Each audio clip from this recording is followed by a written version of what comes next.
just pulled off the clean sweep over the LA Valiant, and with that, they have guaranteed themselves #1 for stage 2 and a spot in tomorrow's title match. That means they are guaranteed 25 bands. That's $25,000 for those of you who don't know. All right, now moving on to our next match. We have the LA Gladiators going up against the Boston Uprising, and guys, this is a big one. Now, the Boston Uprising, they've been playing very strong since getting Gamsu back in the lineup, and they're going to be looking to play spoiler today because the LA Gladiators need to win this match flawlessly if they want to make their way into tomorrow's title matches. This is basically elim or be elim for them. They control their destiny. No, where are my LA Gladiator fans at? Are y'all out here? They are ready.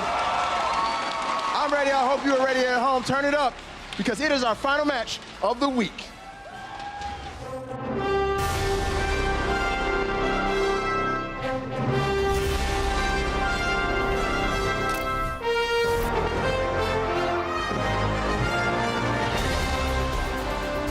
Ladies and gentlemen, it is the final match here in stage 2. Make some noise.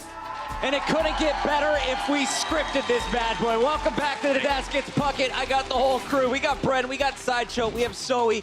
Every single match today mattered. Tonight, we close it out with the biggest one. Yeah, fat game ahead of us. It's going to be deciding quite a lot in the grand scheme of things for these playoffs that we've got that are going to be occurring tomorrow. So absolutely unreal game. As you said, scripted. It's all paid. Thank you, Vince McMahon, teaching us the way. Let's take a look at the standings here in stage 2. Well, it's pretty crazy. You remember stage 1, there were so many teams fighting for the final spots. This one coming all the way to the final match of the day. Sideshow, how did we get here? It looked like Seoul were locked into that third place spot until Houston were able to beat them, and that just blew the playoff race wide open. Then Philadelphia Fusion looked like they'd locked it up, but Valiant forced them to a game 5, and now it's on the Gladiators to see whether they can overtake the Philadelphia Fusion and get into the playoffs. Yeah, and as Malik said in the intro, it is all or nothing for the Gladiators. They can afford to draw a map. They cannot afford to lose a map. They need to win 3-0 or 4-0. Absolutely. A 3-0 or a 4-0. That means you drop a single map, this thing is done. Can they be perfect today, Bren? We're about to find out. Are you guys ready to meet our teams? Make some noise. It's the final match here at stage 2. Gladiators taking on the Boston Uprising.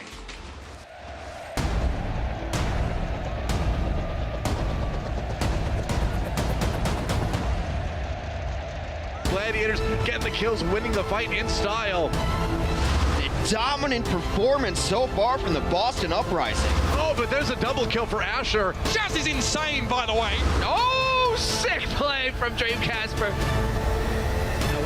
No way. Yes, it's happening. Boston, one of the surprise squads from stage 1, comes into this match today with an 11-8 overall record. But the thing you gotta be nervous about, you look at their recent matches, they're coming off 4 out of their last 5 victories. This is a team looking to really spoil the efforts of the Gladiators. They are. They're coming prepared. I talked to their coach, Hawk, who said in order to win against the Gladiators, you have to do so much more than just shut it down Fisher, which has been the biggest issue for most teams which have been facing off against the Gladiators.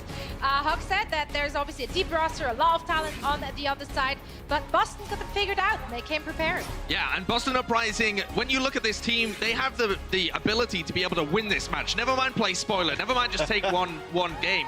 They can win here against the LA Gladiators. And you know what? The way that we're starting this out on Volskaya, they are unbeaten so far on Volskaya. Gladiators are going to have to ruin that winning streak to be able to get into the playoffs. What a crazy situation. And I love it. These guys are having fun today. You see the DPS guys swarming Goms through their main tank. Look for that to happen in-game as well as out-of-game. Note, though, a guy you just saw on your screen a few moments ago, he's really stepped up his play in the Overwatch League, a vocal leader for this squad. yeah, absolutely. I mean, they were chopping and changing a lot of that off-tank roles and you know, that sort of position in their team for quite some time, but it now seems a little bit more cemented in what they're running, and they are seeing a lot more success. As you said, Puckett, winning the last 4 out of 5 games they've played. And their last 2 went to a game 5. Gladiators hope to finish this one in 4. We'll see if they can do it. Let's bring out our team from Los Angeles. It's the Gladiators. Just behind Boston on the overall standings, but in stage 2, this team caught fire. They've won 6 of their 9 They're trying to make it 7 of 10. They need to be perfect, though, if they're going to be competing for cash tomorrow. Yeah, it's actually a ridiculous situation. They were able to beat the London Spitfire earlier on in stage 2. The team that we just watched lock up the number 2 standings. If they're able to 4-0 or 3-0 right now, they'll have an opportunity to do that again. Yeah, across the board, this is a team with a ton of talent and a lot of variability in the strategies that they can actually run. That's the best thing about this Gladiator squad, is the fact that they've introduced Fisher.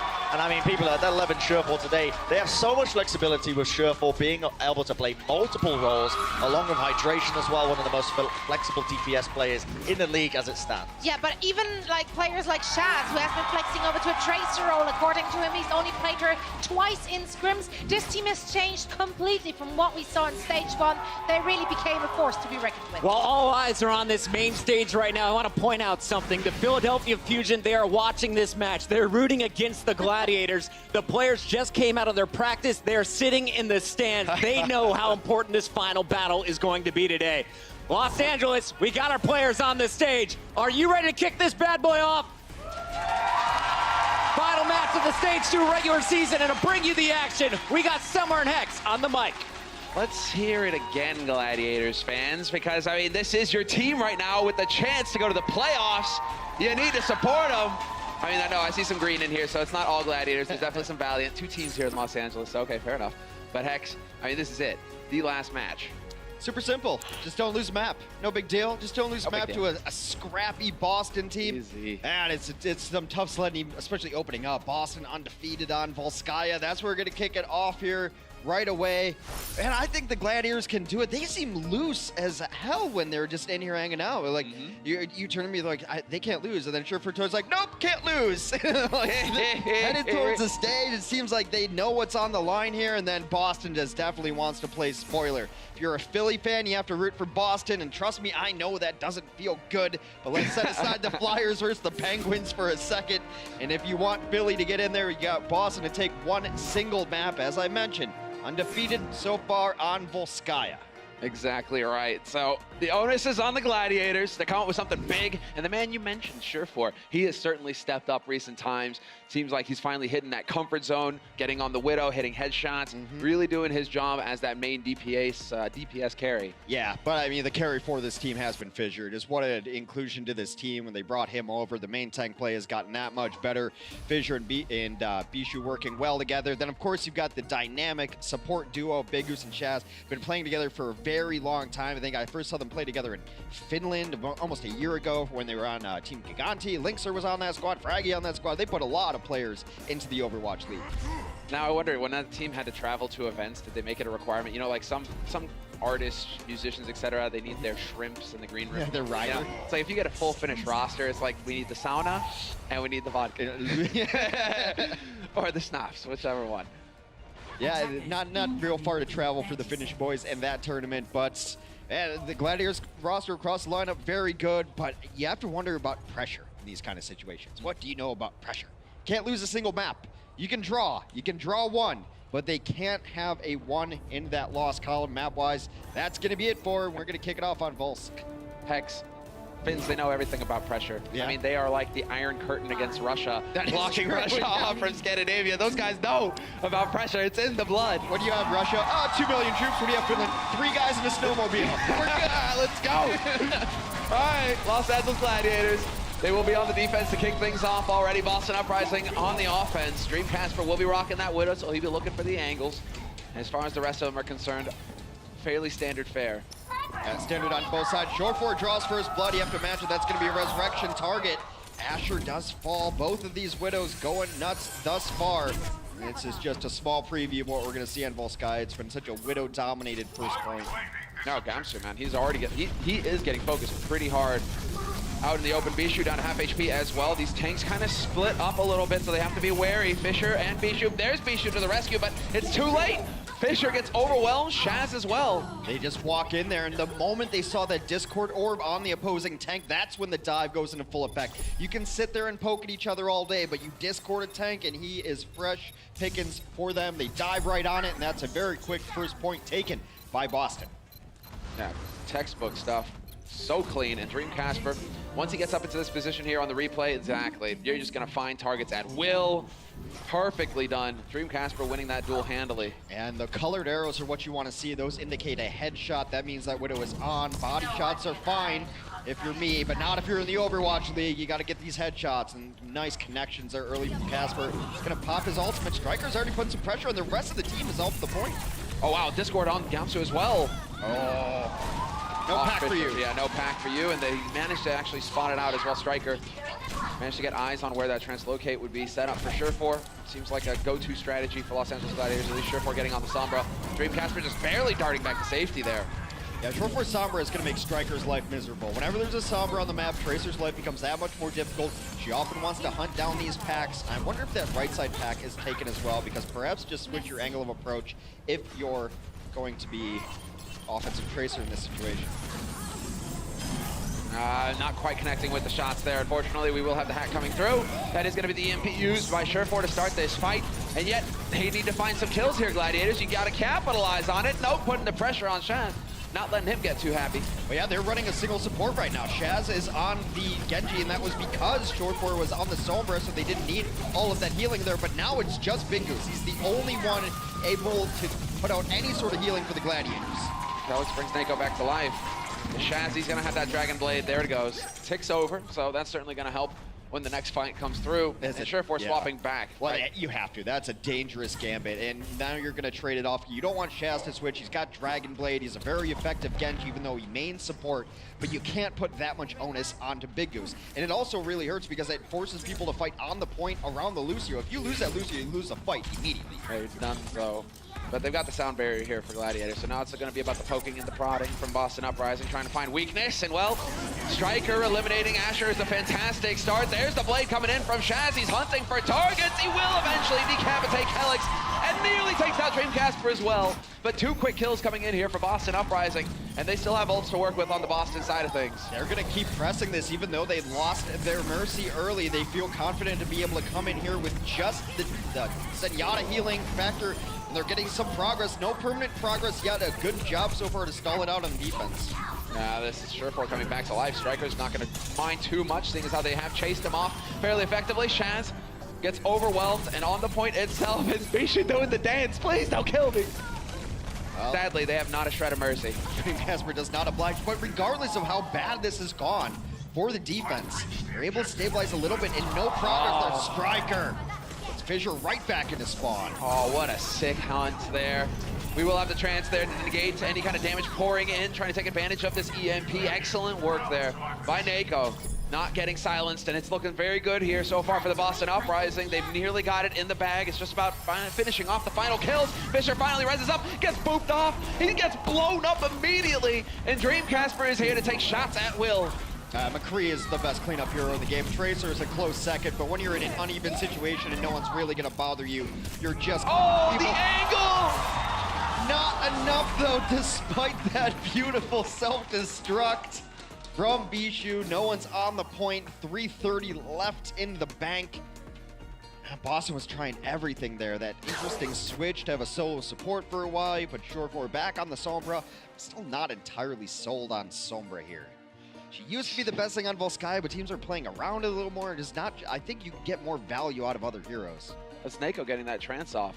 If the EMP hits him and cancels out Nako as well, doesn't allow him to get the trance, then yeah, they win that fight hands down. But the fact that Nako got the trance off before the EMP, or he dodged the EMP and got the trance in there, it's like, okay, fair enough, you just threw your ult in, but we're still going to roll you because nobody's dying. There's a very specific time when it used to be you must run Sombra on Volskaya. You run it on first, you run it on second, you run it on offense, you run it on defense. And then enemy Zenyatta started to get real smart about it. There was just this switchover. I believe it was when actually Kareev was playing on the Immortals, who was the first to really pull this off with any consistency. The moment that you hear the Sombra, you just pop your trance, right? You just pop it and you get out of there. And the reaction time started to get as such that it wasn't an instant fight win anymore for Sombra, and now you've kind of seen it fall out of favor a little bit as she's just not the dynamite game-winning, team fight-winning EMP that she used to be. Raucus is the one who just springs to mind for me. Yeah, also, yeah. Like lightning-fast reflexes, so hard to catch Raucus off guard. You can run Sombra. It seems like every single time he gets his trance off before the EMP. Attackers incoming in 30 seconds. But now, it is exactly as the voice says. Less than 30 seconds. She got it wrong. But it is going to be the Los Angeles Gladiators. Stupid disembodied voice. All right, you're supposed to understand. You're supposed to get it right. You're a computer, aren't you? No, not in this case. 10 seconds left now. What do we got? We got Sure4 looking on the Widow. Well, fairly standard on both sides. Standard on both sides. Nothing fancy coming out from either of these teams. It's so interesting to me having been around Overwatch as long as I have. Oh, standard, it's a Widow Mercy. Yeah. You should never really see it, but it has become definite standard on Volskaya first. The Mercy's so important. You saw early on a couple of kills, and they didn't matter. Let's get rest up. Well, now it's going to turn into that duel. Sure4 making his way over. Potentially towards the balcony. Could grapple across here if he feels like it. Just close that open distance as quickly as possible. Yep. And there we go. Nice headshot to start things off. Gamsu under pressure already. Calyx is going to have to get the heals going on that guy. Yeah, I mean, then it drives your Mercy out into a rough spot. Casper's left all alone. The peel does come back for him, though. Good job. This might be a DMAC, though. Yeah, there is the first DMAC. They're rolling through. Calyx down, Note down, Casper down. First point. Los Angeles Gladiators with ease. Super sick. And this is what you were waiting for. With Fisher leaping up there, forcing Dreamcasper to fall back into the open, you were waiting for Sure4 to just be up on the balcony. As soon as they come out of that room, boom, starts deleting them. It's just dominoes. You get that one shot, then Gamsu's in trouble. That means Calyx has to rotate out and go help him. That leaves your own Widow all alone. The pressure comes in, forces the Diva back. So it's just one little thing. That headshot onto a tank, people think it's inconsequential, but the motion that it sets going forward changes everything. All eyes now on Los Angeles Gladiators. Can they get this done nice and neat? In terms of ultimates, Big Goose is definitely in the lead. He'll have Valk very shortly, very soon. So that could make a big difference going into this following fight. Dreamcasper now on the Genji. Going to be working his way up to that Dragon Blade pretty quickly. In fact, already up at 30%. That's a feel-good thing. Yeah, I think they're trying to bait the dive, to be honest, because Boston's a very aggressive team. They will dive on the defense on you. Big Goose actually just going to go in with the Valkyrie. Sure4 getting distracted, but they will come through and figure out Gamsu again. This is a big moment. And he doesn't even escape. Dreamcasper, he's dead too. Self-destruct out in the open though. That'll buy a little bit of time here. Note, doing a fairly good job. If he can get the remake as well, he will still be in this fight, but the squishies are dying one after another. Calyx and Striker both gone. Fisher finds Nako as well. And progress is being made. Very close, picking up one tick locked for the Gladiators. The Deadeye here for Sure4 as well. That's a second tick. And while Dreamcasper, you're not long for this world. In fact, he's gone immediately. Well, they will be able to bring up Nako again. They need to start getting kills here, but Sure4 is a man on fire right now. No stopping him, almost no pressure on him. He's crushing everything. Gamsu gets one kill. Is that going to be the turning point here? Primal Rage also out. Sure4's back. You got the Blade, you got Dreamcasper in there. He's hunting, he's looking to chop him to bits. Gamsu finds another kill, actually destroys Fisher using the Primal, and it's looking like they will stabilize Boston despite it all. It looks so favorable for Gladiators. They are not going to clinch it this fight. So close there. Looked like they had everything locked up. Casper's able to come in with the deflect, shut down the Deadeye, cause a little bit of chaos there. And then you got to give a ton of credit to Gamsu. Gets in there, gets himself a couple of kills. We talked so much about Fissure, but I don't know. For the longest time, I said it's Tracer's game and we're all just playing it. It might be Winston's game now. I mean, every team that's doing any sort of, or having any sort of success in the Overwatch League has a top-tier Winston player. Yeah. Gamsu for Boston. Fisher, seen as he's up there with Gesture in terms of top tank in the league right now. We saw a bit of the Gesture play earlier. Yeah, wings are out. Big Goose is flying, sailing high. There it is. Knock it. Oh, he gets it on the floor, and Sure4 gets caught. Pulse is in. And even the deletion. Striker with 2 big kills to stagger this initial push coming in here from the Gladiators. They're still going in, they res this up, but now they're being bullied all the way back. So despite that resurrection, they're not gonna have any sort of presence on the point. And that will allow the Boston defense to reset here. Still plenty of time on the clock. If the Gladiators get it in the next push, the time banks will be about even. Very even, but right now Boston, they are looking comfortable indeed, and they're getting those big fight-ending ultimates online as well. Dreamcasper's got the Blade. This might be a time you pop the Blade and you just go after it right now, just to give your supports time to build up their ultimates. It really matters how well they've been doing tracking, because the other team doesn't have any support ultimates either, so they don't necessarily have to get aggressive here. Well, with Reflect out of the picture now, that might limit him just a little bit. Oh, he's thinking about it, he's thinking about it, but he didn't spot him.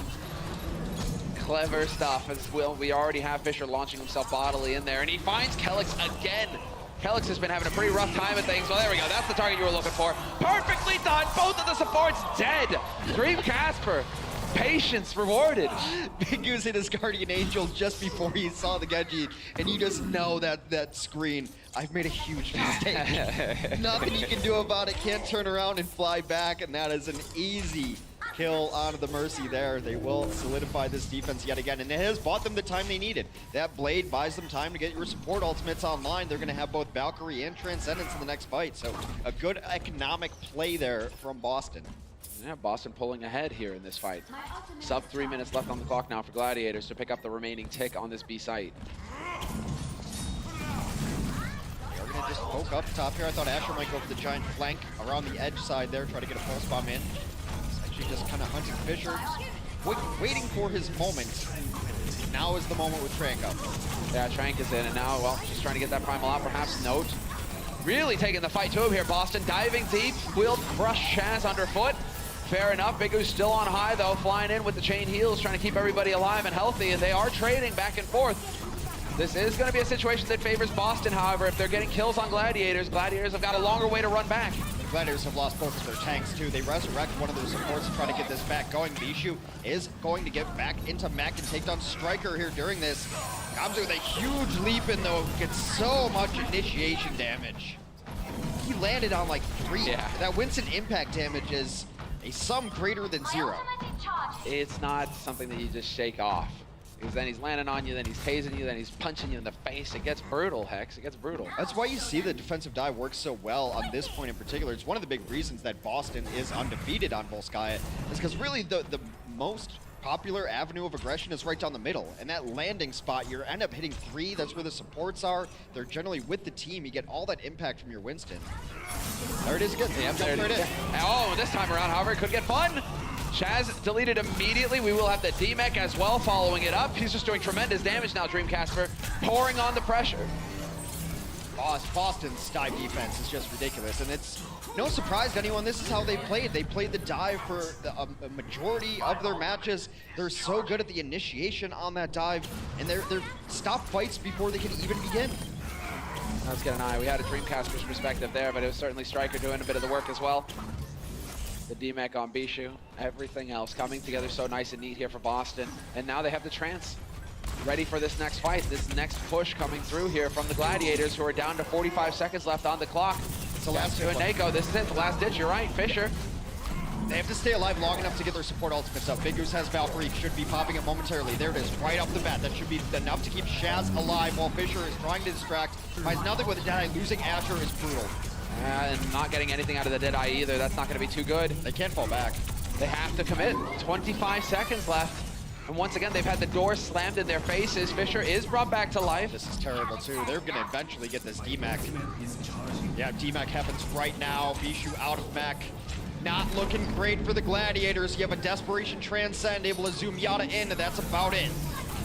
Everything on the line here for Gladiators. Desperation time. You need this win to have a chance at the playoffs, and it's not looking good. Boston are going to ruin this party right out the gates. First map in this series. They're trading, but it is still favoring Boston as they go leaping back onto the site. Bishu trying to do the best that he can. Fisher killed by Nako in the back line. They've traded places. Have too many kills of self-destruct will keep them in this game just for the moment, but you need to win these last fights clean. Respawn advantage so in favor of Boston, and the cleanup is there. The dream is dead. Long live the dream for Boston.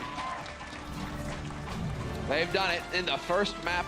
Volskaya remains their stomping ground. Philadelphia will collect that spot in the playoffs over the Gladiators, and just like that for the Gladiators, I mean, they did come back strong in stage 2, but it will not result in a playoff performance. Well, the party on Broad Street just kicking off now in Philadelphia. Put another crack in that Liberty Bell as your boys get to go to stage 2. Every map matters. We're going to finish off this series how it goes. Not how they wanted to start for the Gladiators, but now you got to forget it, move on, win some maps. It's only stage 2, Overwatch League, not even halfway done. Yeah, exactly. Still have another 2 stages before we even get into the big playoffs, the big finale. Right now, it is going to be another exercise here for Boston as they continue to progress. They continue to become more and more dangerous. We're going to take a break, and we'll be back for map 2 after that.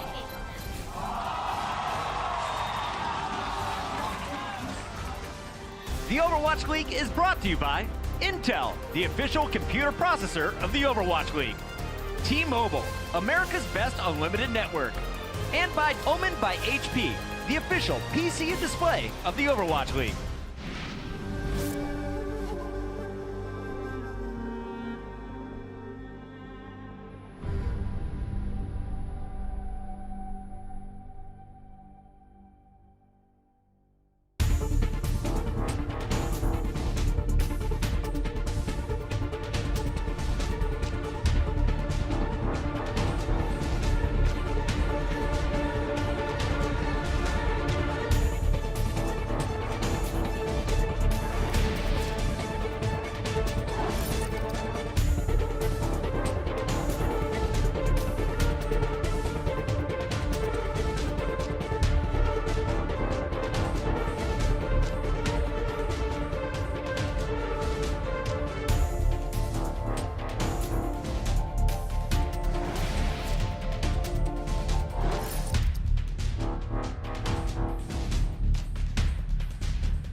In Week 4 of Stage 2, the Boston Uprising needed one tick against the Valiant on Point A, or they would draw on King's Row. With around a minute left, the Valiant withstood another Uprising push and took the high ground, while Striker barely escaped being detected. Striker needs to not get caught out. Ooh. That's when he saw an opportunity. They don't know where he is in the back line. The Uprising's Tracer waited for his team to reset and slowly crept up behind the Valiant. Striker surprised his opponents and stuck a pulse bomb, eliminating Agilities right when his team was diving. This is monsters right here, right in the hallway! Next, Dreamcasper and Gamsu provided the cleanup on the supports and stopped any hope for a Valiant hold. Couldn't have gone better! What a play to close the map! Boston got their tick to take the map and eventually won the match in a tiebreaker. Boston Uprising in overtime on the last stage. That right there was the turning point where Striker and the Boston Uprising would turn a sour moment into something sweet. Presented by Sour Patch Kids Candy. I love it because Striker now, along with the rest of Boston, have turned a sweet moment for the LA Gladiators into something very sour indeed. I'm pretty sure if we were to look at the Gladiators right now, they'd all look like they just took a bite out of a lemon. Yeah, not great. I mean, like, I was hoping for a longer set. I didn't necessarily think that the Gladiators were going to be able to 4-0 Boston. Boston, they're a tough team. They're scrappy. Then I looked, I was like, oh no, we have Volskaya first. This one might actually be a little anti-hype there. Boston was so close to it too. They almost had that point, and then maybe they really felt they had it and maybe blew some ultimates there they shouldn't have. Maybe a little early BM, but we have to move forward. Set still not decided. only Stage 2 playoffs are decided. Again, congratulations to Philly. Hydration will come in for sure for as we move on to map number 2. For the Gladiators, we're going to be going to Lijiang Tower. It is going to be Lijiang. So, it's already looking, it's fitting that we actually got the piece on Striker there, because Striker just went ham on Volskaya. He's definitely not one of those tracers you can sleep on. You gotta pay attention to him. You have to focus, or at least try to shut him down, because he just ran amok on Volskaya. Yeah, we talk so much about Winston's and tracers, and the big reason is because dive is still very popular in Overwatch. And you look at the very top teams, the teams in the playoffs in London and New York, and to another extent you got Philly. But it's the Winston and Tracer. Can they work together? I think overlooked in the entire league is the Winston and Tracer that the Boston Uprising have. I mean, Gamsu is just crushed on Volskaya there and allowed Striker to look as good as he did there. And Winston's getting all the main damage, and then the cleanup comes from the Tracer. And sometimes it's the other way around. Sometimes Tracer hits a pulse bomb. It's like, didn't quite get the tank. And Winston's like, hold on, hold my peanut butter. I got this. I mean, I think you get that pretty clear when watching Gesture and Prophet. Those guys really seem to have that combo dialed in. But you also see it when Gamsu, for that period where Gamsu wasn't able to play, they took a nosedive, Boston, in terms of performance. They just weren't able to get that clean play going where they were able to play off of each other, work together. And then Gamsu comes back into the picture. Revived. Completely different team. Phoenix from the ashes, and all of a sudden they're here wrecking hopes and dreams. Phoenix from the ashes, would you say Uprising? No, you wouldn't, because you have a better sense of humor than me. Yeah, but you did go there, man. I'll follow that stupid sword. That's fine. All right, well, we are in the night market now, and an interesting composition coming out from the Los Angeles Gladiators. Tank heavy here. We've got Asher and Fissure on a Roadhog and a Reinhardt. Got a Junkrat in the mix, a Moira. Gladiators trying out some new strats here. Yes, why not? Live matches are totally different from scrims. You have that to go off of, so might as well get some mileage in on a strat. See how it fares on the stage. Definitely a bit of a different beast as Vishu goes darting right back through the window. I like this view here from Dream Casper. It really shows you all the skill involved in Pharah. Well, Boston kind of blind picked a perfect counter into this, though. When people were talking about tanks are going to take over with Moira in the mix and everyone's going to be tanks, I was like, good, to see more Pharah. Pharah's really good against tanks. It's just that consistent heavy damage. Other people are in there to finish it off, but no one can really touch her. What's the answer to the power right now? Not a whole lot. And well, she can constantly just try and knock you off. Hey, there you go. Helix. Yeah, buddy, that's it. Between the Pharah and the Lucio, the boop potential. Yeah, that's a lot of weight coming down. I feel bad for the pedestrians below. I mean, like, I could probably survive getting hit by a Genji falls off there. He's like 100 pounds soaking wet. You get hit by a Diva mech and a Reinhardt, you're not getting back up. That 2-ton mech, definitely. Striker's got the pulse coming online. We already have, well, the possibility of Dream Casper. He's trying to look for the angle here if he can get it just right. Could go for the barrage point blank. Well, they have switched off now. Asher is going to be on the McCree, at least get something to give the Dream Casper Pharah some pause. Speaking of pause, Striker lurking in the back, crouching down so they don't hear him. No British footsteps. Oh, perfect! What a sick stick! Oh, there's another one. There's another one for the sweet and sour. Yeah. Yeah, buddy, there you go. Get your Charleston on. Dude, that's as good as it gets. I mean, that's exactly what you expect. Everyone's rolling through, especially when they're in a tank-heavy composition. They're not going to be spread out at all. So you stick one of them, you're essentially just putting the whole team on check right there. They are sticking to this composition, kind of. Fissure has switched off. He's going to be on to... the tanks have changed. Hydration's going to use this tire. Mission failed. Or not. Yeah. And, well, we will get a kill here onto Asher. Dream Casper somehow survives the barrage. Definitely not something that happens too often. Up to 85% now here for Boston Uprising. And so Los Angeles Gladiators, they've got one good push left. And they have to get out here as quick as possible. But people are still rezzing. They still don't even have Fissure online. Yeah, Dream Casper might be going over to look for a pack. He's going to take this fight at 34 HP. He's still chasing it. Get out of here, Hydration.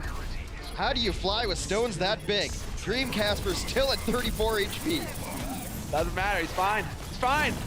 Nothing gonna hit him, nothing gonna hurt him. Gamsu's over here taking the fight, going primal. Just batting him into the corner. Well, right now it is just going to be on Boston Uprising. Quite a few bodies still alive here for the Gladiators, although they've lost Shaz, and that's gonna be a bit of a problem. A lot of healing out the window, literally. And well, that pretty much spells doom and disaster here for Gladiators on the first point. 100% to 0. Take note. the Boston Uprising are here to play. Yeah, Boston knows that.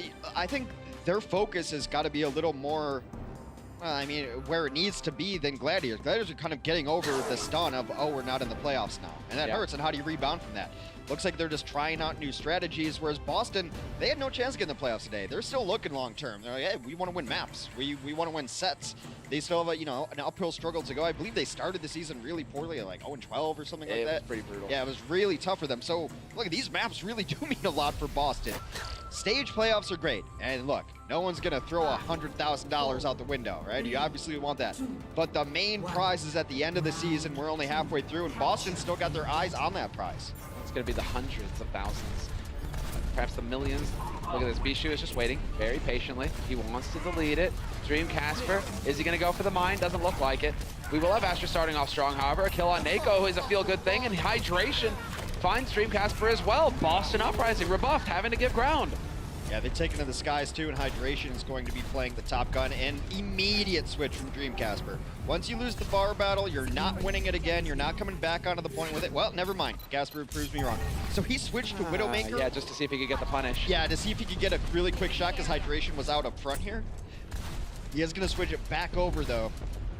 Try his luck at the dogfight. I mean, that was cool. I like that. A very quick move. Yeah, why not? Just check.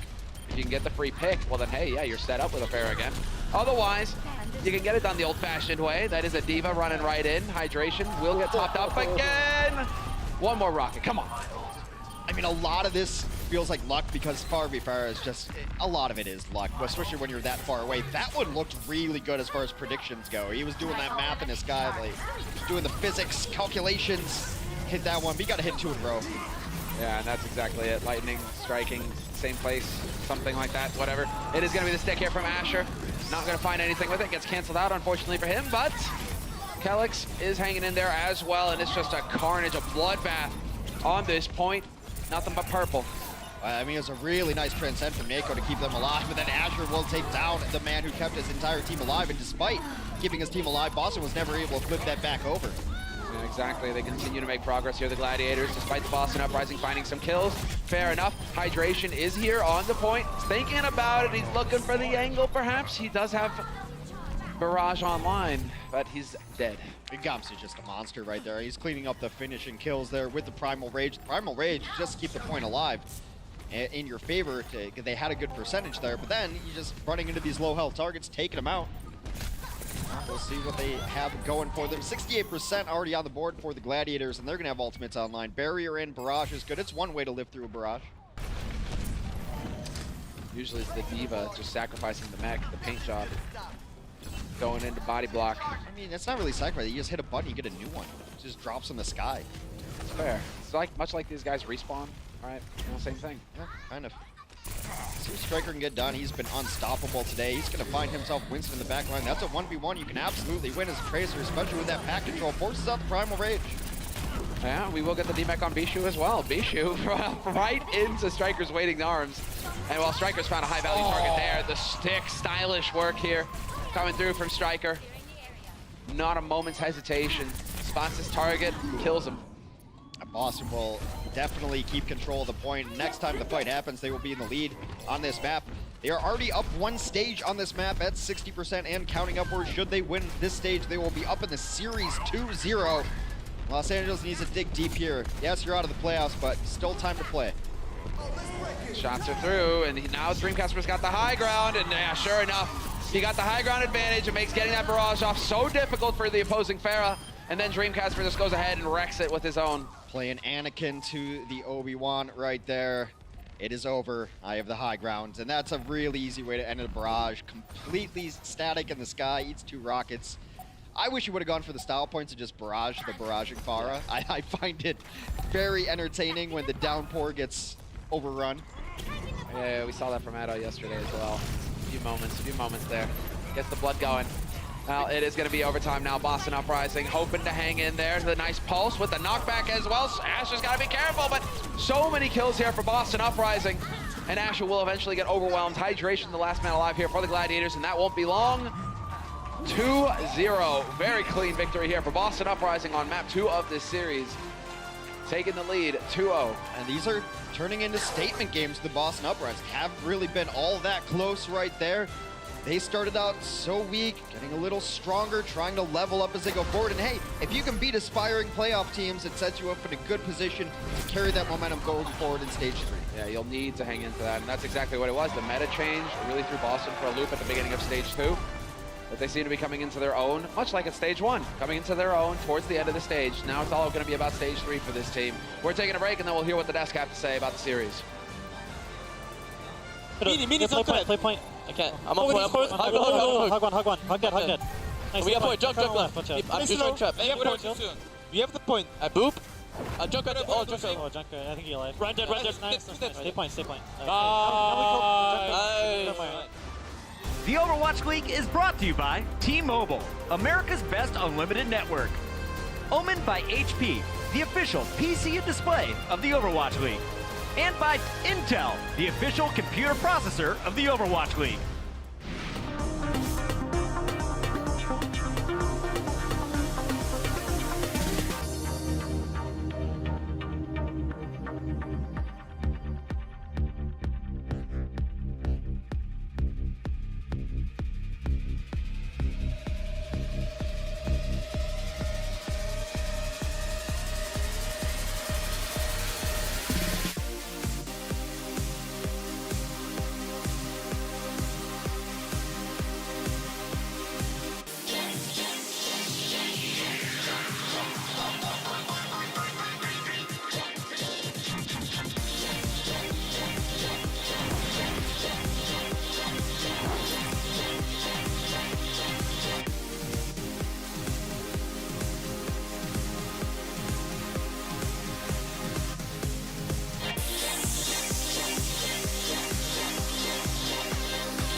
You just gotta keep moving forward.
The boys from Boston causing problems for the Gladiators through our first 2 games. It's Dream Casper and is far up 2-0 at the half.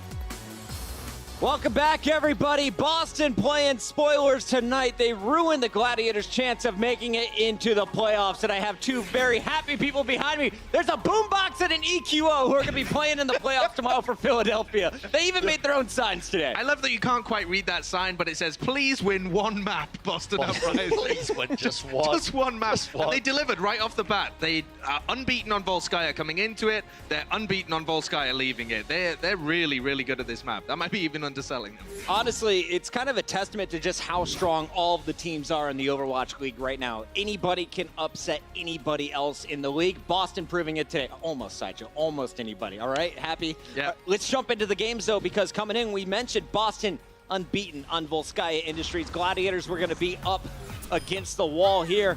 And things were looking really good for Boston to start things off, but Yes, I was actually more impressed with Gladiators' first attempt on the attack. It was definitely rolling, wasn't it? Like, Yeah, they had some solid attempts. They did pretty well. I think LA Gladiators, they like to throw Fisher in there, and then when Fisher retreats and the rest of Boston Uprising or whichever team try and collapse on Fisher, they try and pick up the pieces. But Boston Uprising Striker and Dreamcasper in particular, just such a deadly duo, and I feel like they were struggling a lot at the beginning of Stage 2, adapting to not having the Mercy on their team, and towards the end of Stage 2, they've just said, to hell with it, we'll just run the Mercy. Just run Mercy, yeah. Like, quite a lot of the time, they are just playing that kind of same style. Pretty much the entire time. Whenever they run Kelix on the Mercy compositions, you know, whether it be Volskaya Industries or Hanamura, those are the two most common maps that we've seen them run it in Stage 2 at least. They mainly for the Assault maps, right? And it does work out almost every single time. Again, you might have to put a lot of stock into the fact that they've got Dreamcasper, who's an unreal Widowmaker player. Like, the guy is actually sublime when it comes to hitting his shots and actually creating openings for his team. But it is the fact that Boston played this sort of slow, poke-orientated style, you know, and it definitely suits the Mercy meta a lot more suited when they're running the Mercy in the comps. You looked at Boston, they were able to capture both points around 3 minutes and 29 seconds. Gladiators looked like they were going to capture the second point with over 5 minutes left in the time bank. You had to think if it went to that extra time, well, now you have Gladiators with the edge. But instead, Boston pulled off a move that we've seen from a number of teams in the past, but this may be their most impressive defense. Sideshow, you can tell us straight up. Walk us through everything that happened. Oh, it was so crazy, right? LA Gladiators look like they've tied it up, or rather, yeah, they've captured both control points. So take a look at this Telestrator here. So this is the situation, right? They have 5.5 minutes basically left on the clock. Way more. So three things I want to point your eye to. One is that both Dreamcasper and Gamsu have got their ultimates up. That's bad news for the LA Gladiators. 2 ults that they have to keep their eyes out for. The other thing is that Surefour is their target. Neko's put the Discord orb on, and they are going for this guy because Surefour is the only person on the LA Gladiators that can shut down both of these ults. So here you go. Gamsu dives in. They're going to be able to get onto him, and instantly they take down Surefour. At this point, they're just trying to make best use of the Primal Rage and the Dragon Blade. So LA Gladiators don't know who to look at. Should they try and take down Gamsu? He's got the Discord orb on him. Should they try and take down the Dragon Blade Genji? He's got both of the tanks trying to chase him, and they just got split up so badly there. And in a day where we've seen so many C9s where the defending team just hops off the point, Boston played it perfectly. When Gamsu jumps off, Dreamcasper jumps on. You saw the Zenyatta moving his way onto the point as well. Everyone making sure that the Gladiators could not get to 100% on B. And not only do they force them back, they push them all the way out of the base and then eventually hold them. Yeah. It was super impressive, though. What a turning point. Partly because, as well, they were so close to capping it. They've already got 2 ticks. They're about 95% of the way towards getting the cap. One mistake, one slip-up coming out from Boston, if they just messed up a little bit of the ordering, then that would have been it. Gladiators would have capped it with about 5.5 minutes on the clock. Crazy amount of time. We're going to be seeing a completely different game here at the halftime. So that basically crushed your soul if they're the Gladiators. You know you're no longer in the running for that playoff spot tomorrow. But remember, every map matters here as we look at the 40 matches across the whole season per team. Game number 2, this is your chance to bounce back if you're the Gladiators. But we mentioned it in the entry of this show. It was all Dreamcasper for me, guys. He's far one of the most exciting heroes to watch in the game. Yeah, Control, one of those game modes where essentially mechanical skill comes into it a lot more. And like, it's just plays like this coming out from Striker and Dreamcasper. Just something that you can't really plan for, you can't strategize against. You just have to hope that you can shut them down enough so they don't absolutely demolish your team. And in this case, Boston just really took them for an absolute ride on Lijiang Tower. Yeah, and I got to say that Gamsu is putting up a great performance against Fisher. People do rate Gamsu. It's not that people think he's a mediocre tank or anything, but Fisher is in the argument to be the best, second best tank in the league. And I think Gamsu is working alongside the off-tank of note to be able to create a whole lot of room for his DPS players. It's pretty amazing stuff across the board for Boston. We always show you the DPS, and that's kind of where most of the highlights go. But look out for every member of this team in the second half. One note, though, before we wrap up this halftime, if you're a Pharah player, if you're around Platinum to low Diamond tonight and you're playing, please watch Dreamcasper's footage and learn how not to blow yourself up with the barrage. He survived almost all of them so far today. Guys, we got Hollywood coming up in the second half. Can the Gladiators get back in this series, or is it all Boston from here on out? I mean, there's definitely potential there. I mean, you look at the sort of talent the Gladiators have got. Again, you've got Fisher, one of the best tanks in the league. You've got great DPS in the form of Surefour, Asher, and Hydration. You know, I don't see a reason why they can't. It's just whether or not they can get over that sort of mental block now that they realize they've lost those first two matches. Birthday prediction, what happens? Birthday prediction, I'm always going to be right, so I can go with either team here. I'm going to go with, it's going to be Boston. Okay. I'm going to go Boston. You're wearing the Gladiators purple. I thought you were going to pander the crowd there. Didn't happen. Coming into the last two maps, both of these teams have a 50% win record on both of them. So flip a coin. I mean, Bren there with his flip-floppy prediction is kind of right. We don't know who's going to win, but at the moment, Boston do look like the better team. 2 more games to go. That's all we have in store for you here, the final day of Stage 2 regular season. Make some noise, ladies and gentlemen. We'll be back. Game number 3, Hollywood, is coming up next. The Overwatch League is brought to you by Toyota. Let's go places.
The Boston Uprising have claimed a 2-0 lead in this matchup against the LA Gladiators so far, which unfortunately means the LA Gladiators are out for tomorrow's title matches, and it sets up a matchup between the London Spitfire and the Philadelphia Fusion for tomorrow. Now, I'm sitting next to my man Squash here. Hey! He is a London Spitfire super fan. I gotta know, man, how are you feeling about this matchup against the Philadelphia Fusion tomorrow? Yeah, you know, I'm feeling really good, and I bet everybody else is too. Let's hear it! You know, the last time the Spitfire faced off against the Philadelphia Fusion, there was no EQO. So do you think that EQO being in the game tomorrow is going to make an impact? Oh, you already EQ know that we're going to take him out tomorrow and take the win home. I dig it. I dig it. Well, look, you know, that match is coming up tomorrow. It's going to be awesome, but we still have a lot more game to play between the Boston Uprising and LA Gladiators. And remember, guys, these guys are still in the overall playoff picture, so every map still counts. So let's go ahead and get back into the action and send it over to our casters, Simler and Hex. Thank you, Malik, and thank you, Squash, the man who just squashes those questions. EQ no. EQ no. Boo! Dude, he owned it, he owned it. And I love it because Malik even managed to find the only Hanzo main in the building. Yeah. Right in front of him. It's great. Yeah, I also just like there was a sign out there that said, this is neat. That's my kind of sign, just neutral. Like, it's neat. Pretty neat stuff. Okay, Futurama. Let's get into it. I am neither for nor against this sub that is coming through. Sure4 will be subbing in for Asher. He's got some fans in the crowd, that's for sure. I have no strong feelings whatsoever. Sure4 back in, gives them the versatility, adding in, so it's not just their Tracer main. Sure4 can play a little bit of the Tracer, but it's Hollywood. You know, she's good on some of the points, but not her best of maps. We'll see. I mean, Gladiators ran something kind of different there on Night Market. It's not a complete throwaway strat, obviously. It's a different strat that we've seen. A little tank heavier. Sometimes you'll even go to 3 tanks in that situation. They just ended up blind picking it into their hard counter in a Pharah. So we'll see. Maybe see some more Pharah here. Maybe we have been seeing some Pharah here. I'm always just hoping when Hydration is on the field to see a bit of the fist. Yeah, a little Doomfist action. Bit of the Doomfist, the spiky fist in action. But it's not looking like that's going to be the case this time around, at least. Hydration seems to be going for the junk to begin with. Yeah, I believe Dreamcast can run some fists too, so perhaps we can goad them into a gentleman's agreement where, yes, you know, Doomfist on both sides, and actually everyone else just stays out of it. Just fist meet in the middle, Doomfist versus Doomfist. What happens when they fist bump? You know, it's like the end of the world. Everything just explodes. Just the world it all explodes. Just destroys. Yeah, exactly, like the meme. Which Doomfist would be thrilled about. Seems a very apocalyptic kind of guy. Watch the world burn. Yeah, but then he wants to be standing on top of the ashes. I guess you're right. I guess it works. We are forged through the fires of battle. All right, well, Striker showing that he was on fire. He's gonna kill himself there real quick. That's on the offense, so he's just sitting back in spawn. Defense is rolling out here, and this is a little bit interesting. A defensive Widow on first point. Generally, you see this switched onto the second point here. But hey, it could work out. Could. Yeah. Is it because he's expecting the Pharah? Could be. Yeah, that's also possible. A Pharah into a Widow on first point Hollywood is just dead in the sky. You try to get that angle. And we'll see. Gamsu on... Well, that can't be right. No, none of this is right. Don't worry. Ignore the Boston Uprising composition. What do you mean? The very last. Dude, offensive Torb. Totally a thing. Avoid teammate, please. Avoid teammates. New patch came in. You get to avoid people now, which is like, it lines up perfectly with my life. I just want to avoid people constantly. Avoid people playing Symmetra. May she rest in peace. And Torbjorn. All right, let's get into the thick of things here as Boston Uprising will be on the offense. Gladiators on the defense. Sure4. Let's see if he can actually hit some shots here, because he is definitely going to be a big part of the plan as Dreamcasper is on that Pharah. Yeah, he's already got a decent position, though, up top. He can sit behind this pillar, and he's not really exposing himself to sight lines. Looking for a flank, but he's discorded, so they know that he's going to roll over to this edge. Kelix is boosting him, though. A big tasty rocket. Let's go right into the choke point, and Dreamcasper picks up one. Was thinking he was going to pick up 2. He could still do it. Point blank goes for the fist instead because he had to reload on the rockets. And Sure4 counting his lucky stars, but no, not anymore. Well, that's going to be a trade right there. Sure4 and Casper both out of the mix now. Meanwhile, though, Boston has made some progress on the point. Kelix nearing a Valkyrie as well. They're still in position to come out and contest on this point. Striker trying to shut that down. This is that false spot. Wow, very last second there on the contest. Bishu, however, has been wiped off the face of the planet. Hydration as well. They go streaming into their deaths, and the Gladiators will not be able to hold that first point. Kelix gonna hop right back over there, start ferrying that exec to the office. Just really great play early on by Dreamcasper to get aggressive when he got aggressive. They called out where the Widow was. He knew that it wasn't gonna be on a sight line. He concussed himself over the rooftop, got himself in a position to just bombard the cafe, finishing off some of those kills, causing chaos in the back line. Sure4 has been on the Widow the entire time, so he's going to have infrasight advantage here. He's already set up on second rooftop. Striker is a mile in the back line. He's got Shaz in his sights. All I can think about is that every day is leg day for Tracer. Oh, the double blink juke! He goes past him to one tasty. side, re-blinks back the other side. Now you see me, now you don't, now you're dead. That is tasty play. Something you guys can definitely use in matchmaking if you are Tracer mains or if you're playing Tracer. Just blink forward and blink back instantly. Just keep spinning. It always surprises me people still use shift to blink. Like, it's a whole button. I'm like, right click, just right click. Dreamcast and Nako will go down very early. Nice pressure here for Los Angeles Gladiators as they will deflect the attack. Nice little stagger kill on a Pilot Diva. Kind of aggressive here, hunting down the last kills, forcing out a recall. Boston gonna have to go back to the drawing board here, but they've been banking up ultimates. They're gonna have Transcend, Self-Destruct, all of the good stuff here. Just a matter of how to get in. This is gonna be so rough. Short 4 wants to get on the other angle. He's gonna have to wait 4 seconds. There's one best angle to hold here, and it's above, 2 stories above where Short 4 is right now. Corner of the rooftop. It's a very common angle though, so it's something to keep in mind for him. But he will be just bodily launching himself in the air, looking for a shot. Will find it on note. That's not who he was looking for though. Dreamcasper gets the kill on Bishu after the DMAC as well.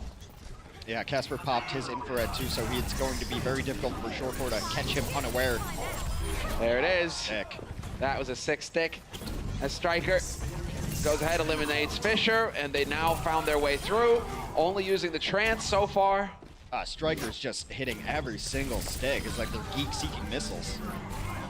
Dreamcasper also used his Infosight. He was looking for the wall hex, but I swear, look at this Striker, just like constantly, like Tracer is always either squatting or like walking forward crouched over. Dude, her legs have got to be made from iron. Every day is leg day when you're Tracer. Exactly. We're seeing it all day long. It's not even like, it's not even time alteration. She's just really fast. That's what a blink is. It's getting full sprint. Oof. Yeah. Short 4 is going to take down Striker, try to finish it. Dreamcasper takes that second of distraction. Clean up that kill, trading back and forth now, but Casper still into this. Stay on the point. Casper got the Venom Mine kill, actually. Hydration posthumously going down. There we go. No chance for the contest. Payload makes it through. He was a little worried there as Boston. They were hunting kills. They didn't really have that body on the point, but note, he was aware. He knew what was up. He had his eye on the prize. Able to get back through. The self-destruct ended up taking down Big Goose, and that was all she wrote. Boston continues to push forward. Kellex will have Valkyrie up for the next fight, should they so need it. Big Goose also the same. The Widow battle will continue. Again, Short 4 waiting to be in position that he wants to be in before he uses that ultimate. There it is. Casper has switched off of the Widow, actually, onto this offensive push. Can go to a McCree instead. Can go to a McCree, and now, well, they got the wall hex going here for Short 4, and for the rest of the team, so they can spot him out in the open. Kellex is getting beaten to a bloody pulp, as was Nako as well. So now this is kind of par for the course as far as Gladiators are concerned. They're really good about taking this initial fight. Now, however, it's about how they handle what comes next. A super aggro dive there, fighting outside of the front door is not something that you always see, and it was a little bit dicey of a prospect early on because you're fighting where Short 4 can't help. Then they fought in the middle of the doorway. He's able to get some damage in as well. Hydration's got this blade ready. If you see him dash up or in, he might pop it. And that baits it out perfectly. No need. No, never mind. Yeah, they're going to transcend into this one. He's not getting the transcend on the other side. They had already won that fight before Short 4 could even, or Hydration rather, could get to thinking about using his blade. And this is a very aggressive defensive hold. But now that you have to be worried about the swing back there right now, because if you all get caught out here, that's a lot of free push. Yeah, Gamsu's got the primal pretty soon. Dreamcasper will have Deadeye, and they still held, throughout all of that, Nako did not use his trance, so a very valuable support ult. Still ready to go here for Boston Uprising. Gladiators, though, thanks to that fight, Big Goose and Shaz, or at least Big Goose, is getting very close to his valve. Nice reflect. Dreamcasper thinking about it. Dreamcasper deleted instantly by Gamsu. Yeah, Gamsu gets in there. There goes Fisher as well. Dreamcasper still holding on to this Deadeye. Might have himself a Winston again. The flashbang and the finish. And the shots rolling through here as Gamsu's just leaping for joy. He's just having a ball. Look at that. Hey, let's have some fun, guys. He's been such a dominant force this entire series for Boston. And it is night and day when he is on the roster and when he is not. And again, the entire time, Note is just staying on that payload. It made so much progress through. Dreamcasper now going to find his angle for the Deadeye. Gets a kill out of it. Fisher gone. And I believe Hydration just got nailed before he could even get the blade into action. And Note's out of it. Now it is all just trying to stay something alive. Misses that follow-up headshot onto Short 4. One of their last bets, but he doesn't need the flashbang. Moving targets are just fine as well. Boston will finish out on Hollywood. Excellent work from Boston. Stiff defense put up by Gladiators, at least at the first point battle, right? When the battle comes through. Well, let's go ahead and hear what Boston had to say when they were taking over point A. Junkrat's on stairs, watch it. Need to get with Mitch back. Yeah, Zen behind boxes. Oh, they have Widow. Yeah. I play like Widow behind boxes. Yeah, I'm carrying the team. Diva's ready. Junk one. Diva's shifting out now. I'm going left. I'm ready. I'm setting for time. Widow's in cafe. I'm shooting. I'm behind. I'm ready to go. Oh, ready to go. Okay, hold on. Junkrat left. Widow top left. No hook. Ready? 3, 2, 1, go. Ah, I love it. That's awesome. That's sick.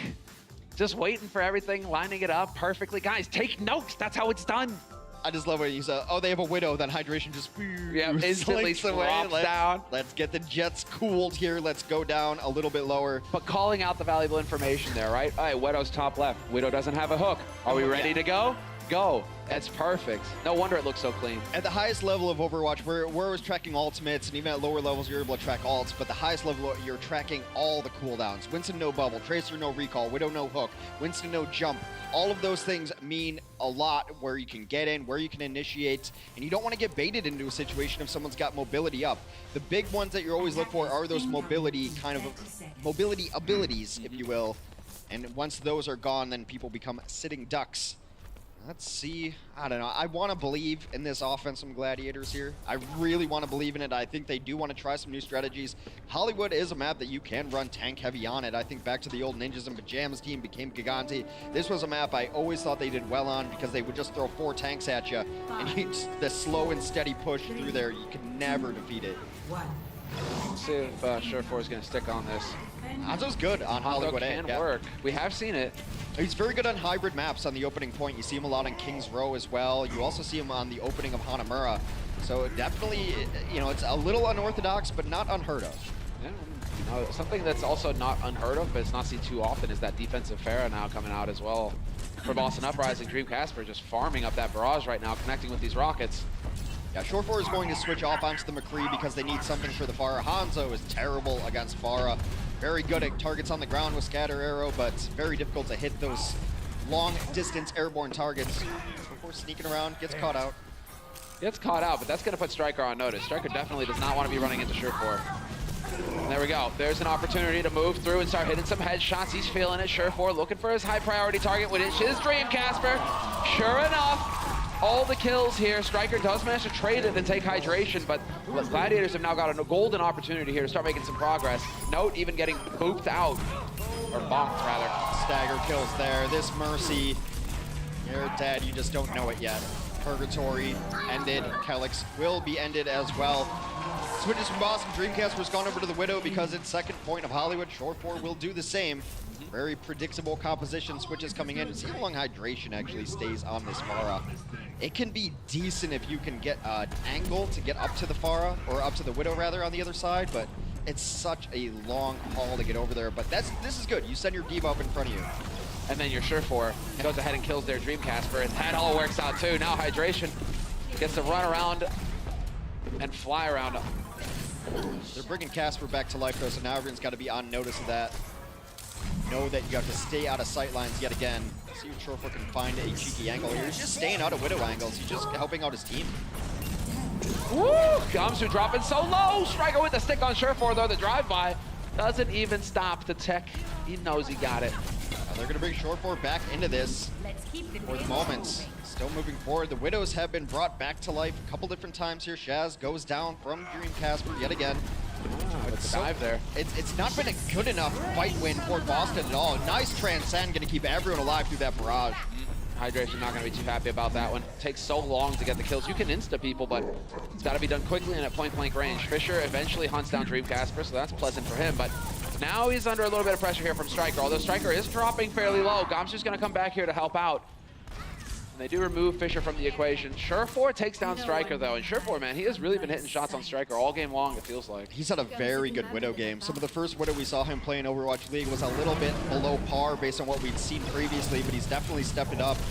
You know, the more you play Widow, the more comfortable you are in these situations, when to ignore damage, when to keep going for shots. Ooh, just missed the opposing Widow. There he is! Sick.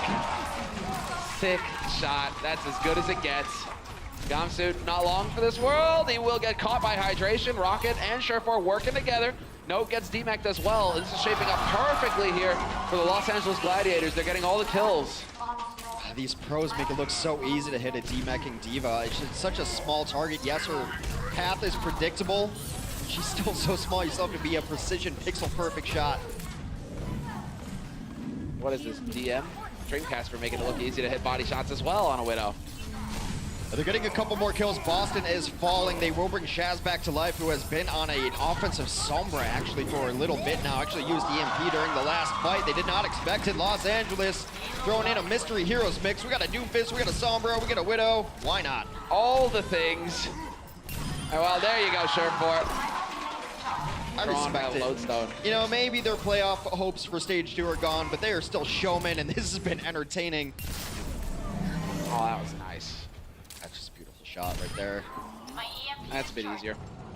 But still, all right, 2 kills that matter, 2 kills that make the difference, and Hydration is on the Doomfist, so I got my wish after all, Hex. It came true. Yeah, I mean, Widow is really fun to watch. Never mind. But yeah, Never mind, Hydration. We used to be friends. Now I'm best friends with Surefour again. Uh-oh. He knows you're there. He knows you're there. They're hunted right now. And Dreamcast gets the lead itself. Fisher taking point. Striker, however, finding the back line at a gap to take advantage of here. Kelix will bring Dreamcasper back into the fight. Solid work there. Shaz will find Gamsu. They are still making progress, and Fisher decides to just throw himself in there bodily, but Nako not gonna have any of it. Throws the transit to the mix, keeping his teammates alive. The last 5 minutes have just felt like one long fight where the Gladiators are getting just a little bit better of it. Every single time the trades have simply been in their favor, the reinforcements keep coming in. They're gonna get a baby D.Va. Nice bubble there, keeps everyone alive. And they can continue to push through. Fisher even just throwing himself in. Why not? There is a McCree, so he's going to get hurt pretty quick with the Discord Orb as well. That's not pleasant. Eventually, Striker does best him. And they are going to have to give ground here now, Gladiators. Yeah. Respawn's just too good for Boston Uprising. Boston has stabilized here, but Los Angeles Gladiators, plenty of time left on the clock. 2.5 minutes to go. They do have a Blade ready to go as well. Gladiators get pushed back again. A nice late kill onto Surefour. See if he sticks on this Widow. It can be very decent as far as sightlines go on the offense, but really when the cart gets to like that last point, then you're able to set up like you are in a Gibraltar where no one can get back there and touch you. You hang out in the big boxes. Maybe that's what he's waiting for. The cart is close to that tipping point. Oh, well, now the game is up. Gamsu is thinking, hey, I'm going to get the drop on these guys. Hydration doesn't know I'm here. No. Oh, what? There it is. Complete and utter destruction. Hydration gets the dash kill. Going for Kelix as well. Kelix doesn't want to have anything to do with it. Oh, he wears off the last possible second. Kelix, you lucky dog. Well, it doesn't matter if you're in spawn because you're dead or you're in spawn because you can't get out. The result is the same, and they will walk it to the finish line there. Do another half of Hollywood. Gonna get it in there. 3-3 now. Minute 25 versus minute 46. It's about as even as could be. Yeah, pretty close. That small 21 seconds will not mean a whole lot in the grand scheme of things. No, both of these teams are very evenly matched right now, it seems. Offense, at least, they are moving right on through. And now is the question. Do you go for a big change, a big shift? Well, I would... Nothing that the Gladiators wanted to run would surprise me now. They ran into like just a reinforcement kind of composition, I suppose it was, on second when they started running a Doomfist and a Sombra. I mean, oftentimes you go to those heroes because they get back in the fight quicker. And the fight just kept going and going and going, so they just started getting more bodies in there a little bit faster. It's not like Doomfist or Sombra had a giant effect. You barely saw them in the kill feed, but it's another body on point. So they're always having these fights where it's 5v3, 5v4. It worked out. It's an interesting strategy, not necessarily the meta, but hey, might be time to redefine the meta. As long as Doomfist is the next meta, I'll be happy. Yeah, exactly. You and I, we see eye to eye on this one, Hex. He's so fun to watch. He punches people in the face. Launches them up, Shoryuken style. I mean, come on. Ah, it's beautiful. It's so funny because it's projectile players who generally play the Doomfist. And it's like, oh yeah, I'm used to playing projectiles. And Doomfist, you are the projectile. Yeah, exactly. Yes, you are. The body follows the fist. And well, no fist for us this time. It looks like Hydration will be playing on the Rat and on the other side of things. It's exactly the same as we saw on the other side of things. Yeah. So it will be Note taking point. D-Matrix is out, trying to ferry his teammates across that open space. Not quite willing to commit Gladiators. That would be going a bit deep. Make it life a little bit more interesting there for the healers if they were. Dreamcatcher just waiting so that he can try to dodge this Widow early on. Oh, yeah, but it's not going to be happening. It's not going to be necessary. Fisher will be able to find one, Surefour another, and so far the Gladiators, they're finding their picks until Dreamcatcher point blank unloads a rocket in Surefour's face. Both tanks still here, and we have the backup as well, but it is not going to be long here for Dreamcatcher. He's gone, he's done. 30 seconds left on the clock here for Boston Uprising. Yeah, they didn't even do enough to start getting ultimates online here. Maybe a Pulse Bomb comes online. Surefour's actually switched off of the Widow. Went to the 76 momentarily, gonna go to the Tracer just to make sure he's in this for the next fight. 76 and Tracer, faster reinforcement times, a little more consistent damage, better stall potential as well. Yeah. Oh, he's been spotted. Dig is up, Striker. You're not gonna get into the backline for free. In the meantime, Bishu has run over Nako. Striker getting that pulse, could try and chuck it in if they stay so grouped up. That would be nice and neat for him. He is trying to pressure Hydration. That would be a sick one, but he's gonna barely whip it. And Hydration will live to fight another day. And in the meantime, that is gonna be it. All of the kills here for the Gladiators. Striker can't even get onto the point fast enough. And the Gladiators with the hard hold here in round 3. Yeah, playing with house money now. Worst they can do is a draw if they don't get any progress on this point. Only 33% needed for their offense, and they will take a map. Look, series ain't over yet. It felt over after the first one because of what was on the line there. Like I said, it's a long year, big picture. You got to get set wins, got to get map wins, and the set wins being more important. Gladiators still in this one. If you take Hollywood here, got another map after that, tied up. We can go to map 5. Could go to map 5. Hey, I wouldn't mind seeing some more control between these two. Hey, free Overwatch. And this is actually, I mean, these teams are so, I mean, it's just been interesting because they're at the bottom of the pack, middle of the pack. Are they just about to get up there with the Koreans and they get knocked down? It's like, I still don't know exactly where these teams are. There's only one Korean team, Hex. Oh, that is very true. There are teams comprised of mostly Korean players. All right, go ahead. But, I mean, are these teams the 4th best team or are they the 8th best team? Yeah, any given day, I suppose. That is, it feels like, okay. Yeah. Which side of the bed did you wake up on today? Are you going to kick some ass or are you going to go home and cry? Yeah, that's... Maybe they do both. Who knows? Maybe they do both. It's been an emotionally turbulent day. Highs and lows, Hex. Highs and lows. All right, Gladiators, they're on the offense now. They've got 1:46 to get some progress on this first point. Boston Uprising will be going for the Pharah yet again. Striker will be on his Tracer. And well, Surefour, just stick on the Hanzo this time. Just stick on it. Just stick on it. Yeah, no, I think he might this time because they should have a threat to at least occupy Dreamcatcher in the sky so that Surefour is not going to be a free and easy kill. But he does go back to spawn the moment that he sees her so far. He's going to go over to the McCree instead. No fun. Yeah, that is the versatility that he offers. They do need some sort of consistent answer to the sky. And now they're actually in the better side of this because they have a McCree and a Pharah of their own. There's really no great answer from Boston to this Pharah aside from their own Pharah. Yeah, exactly right. You can see Hydration now getting into the money spot back here. Going to be able to just chuck rockets into the coffee shop. Glasses everywhere. Look at that. They have to walk through the doors straight into rockets. That's exactly what he wants. And they trade 1 for 1. Big Goose and Kelix both gone, but a big deal here is that Shaz is dead as well. That's not going to help things here for the Gladiators. There we go. The flash, the fan. Surefour doing the work. 2 kills for him. Fisher there to get the last one, and they are just making progress now. Nobody going to be able to get back out here to deny it in time. The Gladiators will take the win on Hollywood. Fitting result, the hometown heroes defending the hometown. If free-for-all has taught me anything, it's that flash and fan is a viable strategy for victory. Surefour demacking redeems himself with a couple beautiful headshots. That is what this man brings to the team. The outright versatility to start running a Hanzo, a Widow, McCree, anything that you need, Surefour can bring you. And the Gladiators have gotten over the disappointment of not making the Stage 2 playoffs. They want to win this set. They want to win it for the fans out there.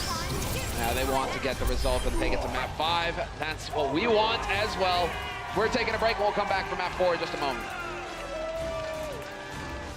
The Overwatch League is brought to you by T-Mobile, America's best unlimited network. Omen by HP, the official PC and display of the Overwatch League. And by Intel, the official computer processor of the Overwatch League.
Welcome back, everybody. So, let's get into the thick of things here because we've just had the break. Gladiators have actually shown us that they are capable of getting W's versus the Boston Uprising. So now it's a matter of whether they can lock it down here on map 4 and get us onto Ilios for a tiebreaker. As we go to Route 66 here, could favor the Gladiators a little bit. They've been known to run a little bit of Sombra. Didn't work out all that well on Volskaya, but Shore 4 could bust out. Very good Sombra first point here. The Gladiators definitely still in this, and I think like they woke up a little bit. The audience is definitely behind them. This is some hometown bias for sure. Totally fine. It's your city, it's your team. And I think they're playing up to the crowd, playing up to the fans. Asher's going to come back in for hydration as, you know, it's a tracer map yet again. I mean, all maps are tracer maps in my opinion. Yeah, exactly, Hex. This is a well-established fact at this point. There's a good reason why we see Tracer 99.9% of the time, but nobody's touching Tracer. You know why? Why, Hex? Because she's on the box art. That's right. She was the first hero. She is sacred. We shall not touch Tracer even though she is in all the games. But hey, Mercy, get rid of her. See where I'm going with this? Yeah, I see where you're going. You see that Overwatch League logo? Happens to be the Tracer silhouette. There you go. She's not going anywhere. You can stop posting threads about it on Reddit. No one's getting rid of Tracer. They keep balancing this, they balance that. Why won't they balance Tracer? Look, just deal with it. Just deal with it, man. Sometimes, you know, life isn't fair. You're gonna get pulse bombed. You know what I say? Yeah, you know what I say to those people? Have you tried getting good? So, yeah, exactly. Why don't you play Tracer then? Yeah, why don't you just play Tracer? She's so broken. People say it to me all the time. I'm like, oh God, I hate Genji. They're like, why don't you just play Genji? I'm like, because I'm better than that. Like, the reality is, I'm the worst Genji who's ever set foot in Overwatch. Listen, Genji, all right, fair enough. I think anybody can play Tracer, but Genji is, yeah, a different beast. Yeah, you have to have a screw loose to play Genji, hence Brenji. Hey, dude, that was so smooth. Happy birthday, Bren. Yeah, happy birthday, Bren. Be sure to tweet at him if you haven't already. A sprightly 45. It doesn't look it, man. he's got a painting up in the attic somewhere. A 22 acts like he's 2. Perfect kind of guy to hang out with.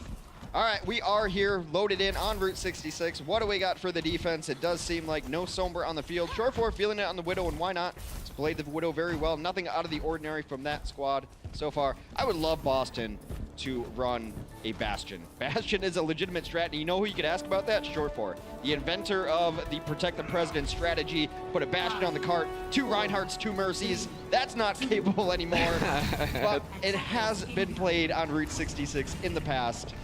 Offensively, Boston going to come out with their own Widow. Pretty standard compositions on both sides. No, not really breaking the mold here. They're going to be sticking to their strength, sticking to what has worked in the past. And so, you've got Gopsu doing the dance. Hot feet, floor's lava. He's just kind of moving. He can't, you know, put his feet down too much.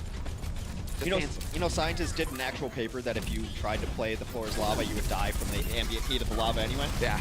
Exactly. Yeah. Has science gone too far? I don't know. Science has gone too far. How did they figure that out, Hex? Tell me. I don't know. Some lab rat somewhere had to get cooked. All right, couple kills early on here. Dreamcasper going to get in the position that he wants up top. Going to deny entry bottom left as his Diva's holding the spot down that he wants to rotate to eventually. And they will find a different point of entry. Gladiators rotating around. Not a moment wasted. Bottom Very quick. Sureforce going to take a bullet to the face. Gets very low. He's got to get out of this fight. He's probably has to rotate all the way back around. Unless, yeah, Big Goose is looking for the heal on him for a second there, but Sureforce decides, you know what? I don't need your heals. I'm going to get into the fight anyway. And Asher's taking advantage of that. Gets in there for the kill on Casper. Absolutely deleted, able to one-clip that. Shortcore is back into this. Shaz brought back to life as well. Striker's still looking for a little bit more. The Gladiators have maybe done enough here. Does seem that way. Oh! Yeah, you are. There is no escape. Back. There is no escape. You go home on your shield, or not at all. Get out, Gamsu. Don't die with a clean sword. Oh, man, that's the thing, man. No scars on that man's back. Sureforce doesn't run. All right, Dreamcasper about to pop in for sight here. Shortfor will have his own up. Yeah, it's actually one of the interesting counters here. If the other Widow has infra sight up, you can try to wait it out, or you can pop your own, and they both just pop at the same time. Striker's just dancing right now. He's waiting for the opportunity. He knows where his team is. It's so helpful to a Tracer for infrared sight. It's really an underrated ultimate ability, in my opinion.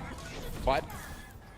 Underrated. Infrared is underrated? Are you kidding me? It's literally wall hacked. I know. Endorsed by the developers. Put into the game willingly for the first time. I think that people who are not playing Widow don't appreciate it often enough when you pop that sight. That's all I'm saying. Yeah, no, it is huge being able to track everybody.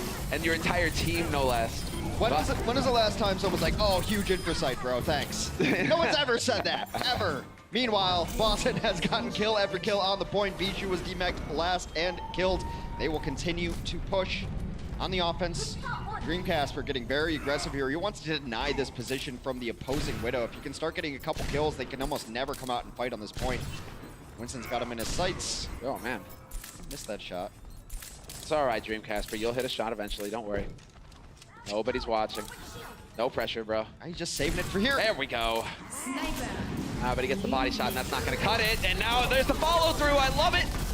Good communication there from Gladiators to try and capitalize on that, but Dreamcasper will survive, at least for now. Dreamcasper ended up getting Kellex killed. Kellex had to go up there and heal him, and Shaz was waiting, got Kellex. As he tried to pocket Dreamcasper, Casper's not out of trouble yet. I want to get off Casper's wild ride, and he goes down. However, 2 support kills from Boston. All right, fair enough, Gamsu. At least you died going towards him that time. So we will show respect, but jeez. This is just a bloodbath. It's continuing to just be these long, drawn-out fights.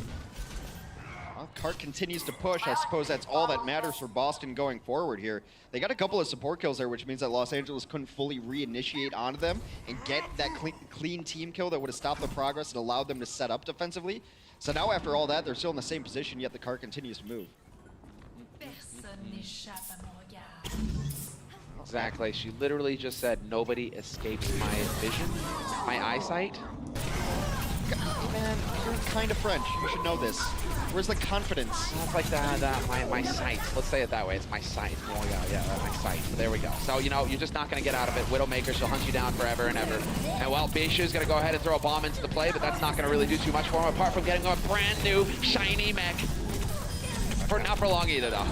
Gamsu just continues to hit people with his glasses in hand. Bijou out of this fight, and now he's just going to lock down the door while the team continues to push behind him. They put 3 on the card to try to sneak this to the end before the defense can come out.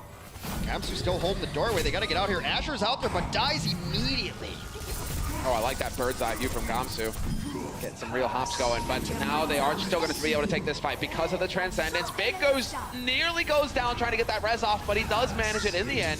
Fisher back into the mix, although he is dropping dangerously low now that the fight is starting to turn Boston's way. Kellex has got the wings out, and he's just damage boosting and chain healing. Striker just gets himself a casual 3 kills there, including a double pulse bomb onto both supports. That's a quick way to end a fight. Boston continues to push here. Hopefully this is the pulse bomb. It is. Yeah, look at this, right in the middle of it, right in the thick of things. Exactly where he wants. Boom. I can't remember the last time Striker's really missed a pulse bomb. They've all been sticking to his targets. He is just on fire today with that pulse bomb. And he's one of the tracers that as soon as he gets it, he's looking to chuck it. He is not patient on it. He knows how much damage he does to tanks. He's always got Pulse Bomb ready, 25% again, but he's a guy that just lets it rip. Yeah, minute average on the Pulse Bombs right now. Yeah, it's pretty quick. It's pretty quick. But Gladiators are not done yet. They're going to go ahead, put the fight back in. Asher gets a stick of his own. That's a D-Mech on note. So the big beefy target out of the fight. Dream Casper dangerously low. Not going to be able to make it out alive. That's defense stabilizing. 2 minutes left on the clock. It's just so strange to me that Gladiators don't play like that all the time. They're really good when they're aggressive. It's always been their hallmark. Be aggressive on your defense especially. It's when they sit there passive and they get jumped on that they seem to struggle. If they choose when to fight, they generally win those fights. You saw it on Hollywood as well.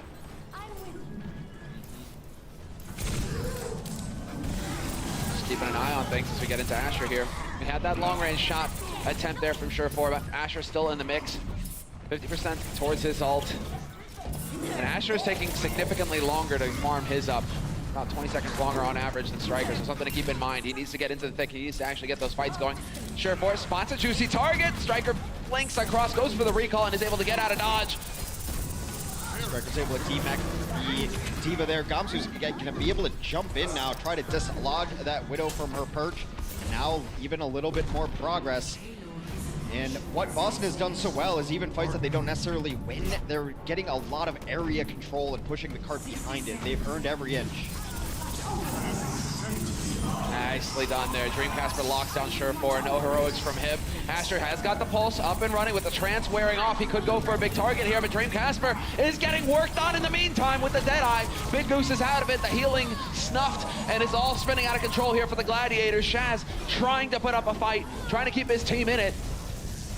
I mean, Kellix was going for a resurrection, which he might not have needed, and it took a lot of the healing focus off the rest of his team. I hope that it does not come back to haunt them. Here comes a stall out May. Big Goose on the point. Gladiators not over yet. They need to get a couple kills, though. Oh, there it is. Striker yet again with the stick. Z-Mech onto Bishu, but it's starting to get thinned out, although as I say that, Casper has made his slow way back in through, and they will be able to push this home for victory. Boston Uprising, 3 points. Doing what they needed to do, and they still had time left on the clock as well. Striker's just been an absolute monster. We'll see how they set up their push on point A here. Develop. Bottom red, back 9. I can jump whenever. They're giving it. We can push. They'll come out at the same time. I'm watching Widow for top right. Yeah, you watch that, we'll watch tanks. I will contest Widow. You guys can focus tank. Main tank core. Yeah, they're coming point. Monkey needs core. Widow top right half. Shooting Monkey on point. Okay, Monkey jump. Monkey roll. Everything being communicated there in terms of who's watching what. Yeah. Everything is clear. That's what's important is what, when things slow down, you have to make sure that everybody is on the same page. You don't want to, too many people watching one door and then, your opponents are sneaking out the other. I do like to hear that. Yeah, it's really smart too to have the Widow to watch top right, because if the enemy Widow comes in, that's going to be the angle she wants to take up there so that she has cleaner shots. So you shut down that door with your Widow, or at least let everyone know what's happening. Then they wanted to get a lot of push on the card. I really love the comms and just like the setups and post fights. What do we do now? It's a lot more strategical than just monkey. Exactly right. We all can shout monkey pretty loud and fast, but we're not really learning too much from that. Glad that we are getting a bit of the setup. Yeah, that's step one to being a pro. How fast and quickly and clearly can you yell monkey? What is your monkey APM? How many monkeys per minute are you getting out? Yeah, I mean, the MPM is really important qualifier to be in Overwatch League. I was just thinking Wolf of Wall Street at that point. You got to pump those numbers up. You're not enough monkeys. You got to get more monkeys going, man. Get warmed up for it. Oh, nice little reconnaissance in the booth here. Boston Uprising on the defense now, and let's see if they can shut the door on Gladiators. Definitely thinking that the fans in the crowd don't want that to happen. They want the Gladiators to go home, pick up these 3, and take us to a map 5, win the series, end stage 2 in style. Standard compositions coming out from both sides here. I mean, I just want to watch Striker forever. He's played so well today for this Boston team. We'll see if they can shut him down. Asher's been no slouch, but Striker's just been hitting more pulse bombs and getting the pulse bombs faster. It's been like one of the small differences that makes a big difference. Oof, that was close. Ooh, just angles on the hunt. Not necessarily. Whoa, there it is.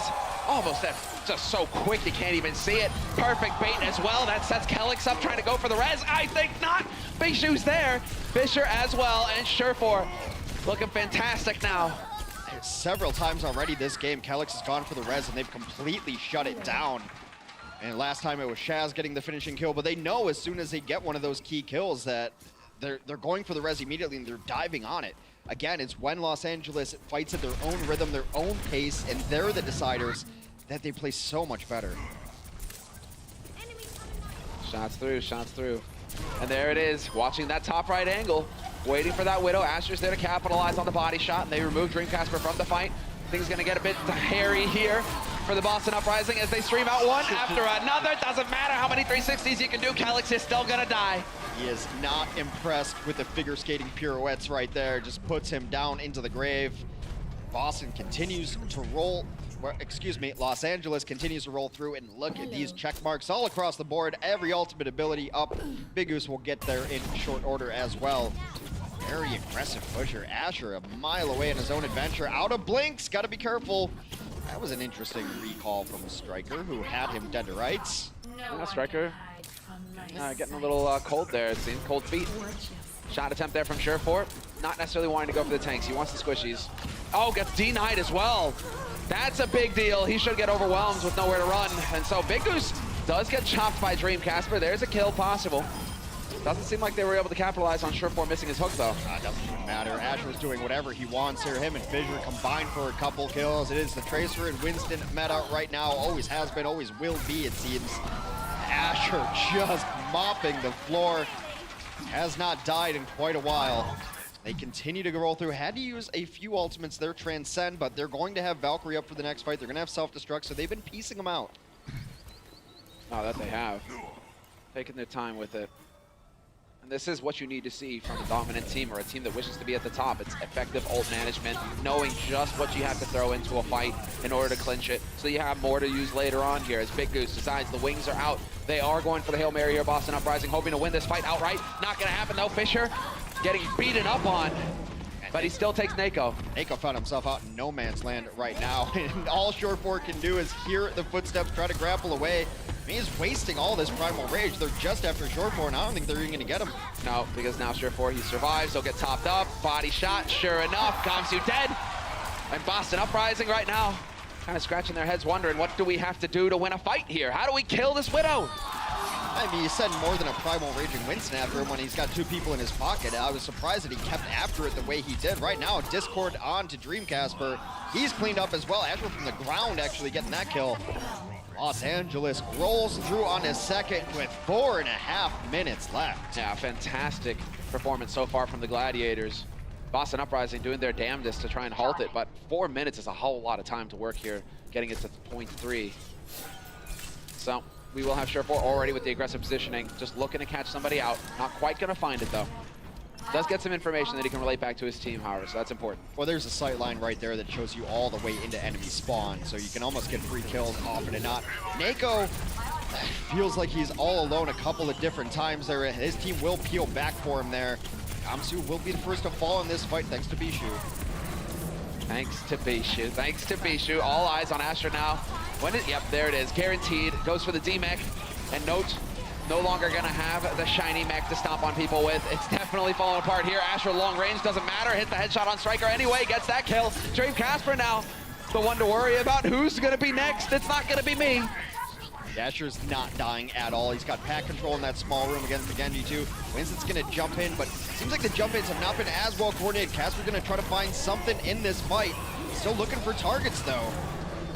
I mean, Asher, man, where did he go? He just disappeared. In full sight, Dreamcasper lost complete track of him. Dreamcasper now trying to get in there to capitalize. They do get Surefour, trading back and forth now between both of these teams. And now it's a matter of getting on this payload to continue to push it forward here. Gladiators now finally setting up shop. Bishu's gonna get pocketed here. He's got so much healing, but eventually they will shoot through it all. Striker was the guy trying to bring this back for him. Self-destruct out. Oh, perfect, finds him, but somehow Note gets 2 kills. Monster self-destruct.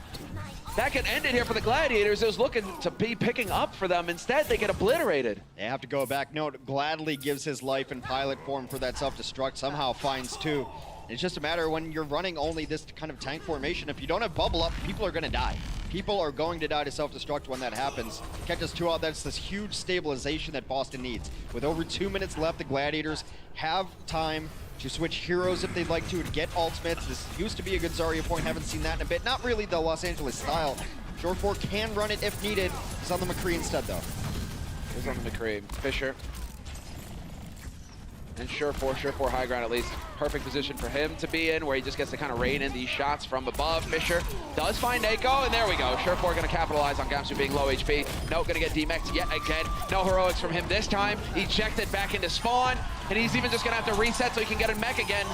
Despite the fact that he was 77% towards self-destruct. Nope, not going to be too happy about that, but he needs to get back out into the fight. He needs to have the HP to work with. And everyone just died there. Asher drops in that pulse bomb, but he does not like the defense matrix. Going to try to leave it as a parting gift. Not going to find there. Did take a big chunk of Gamsu's life.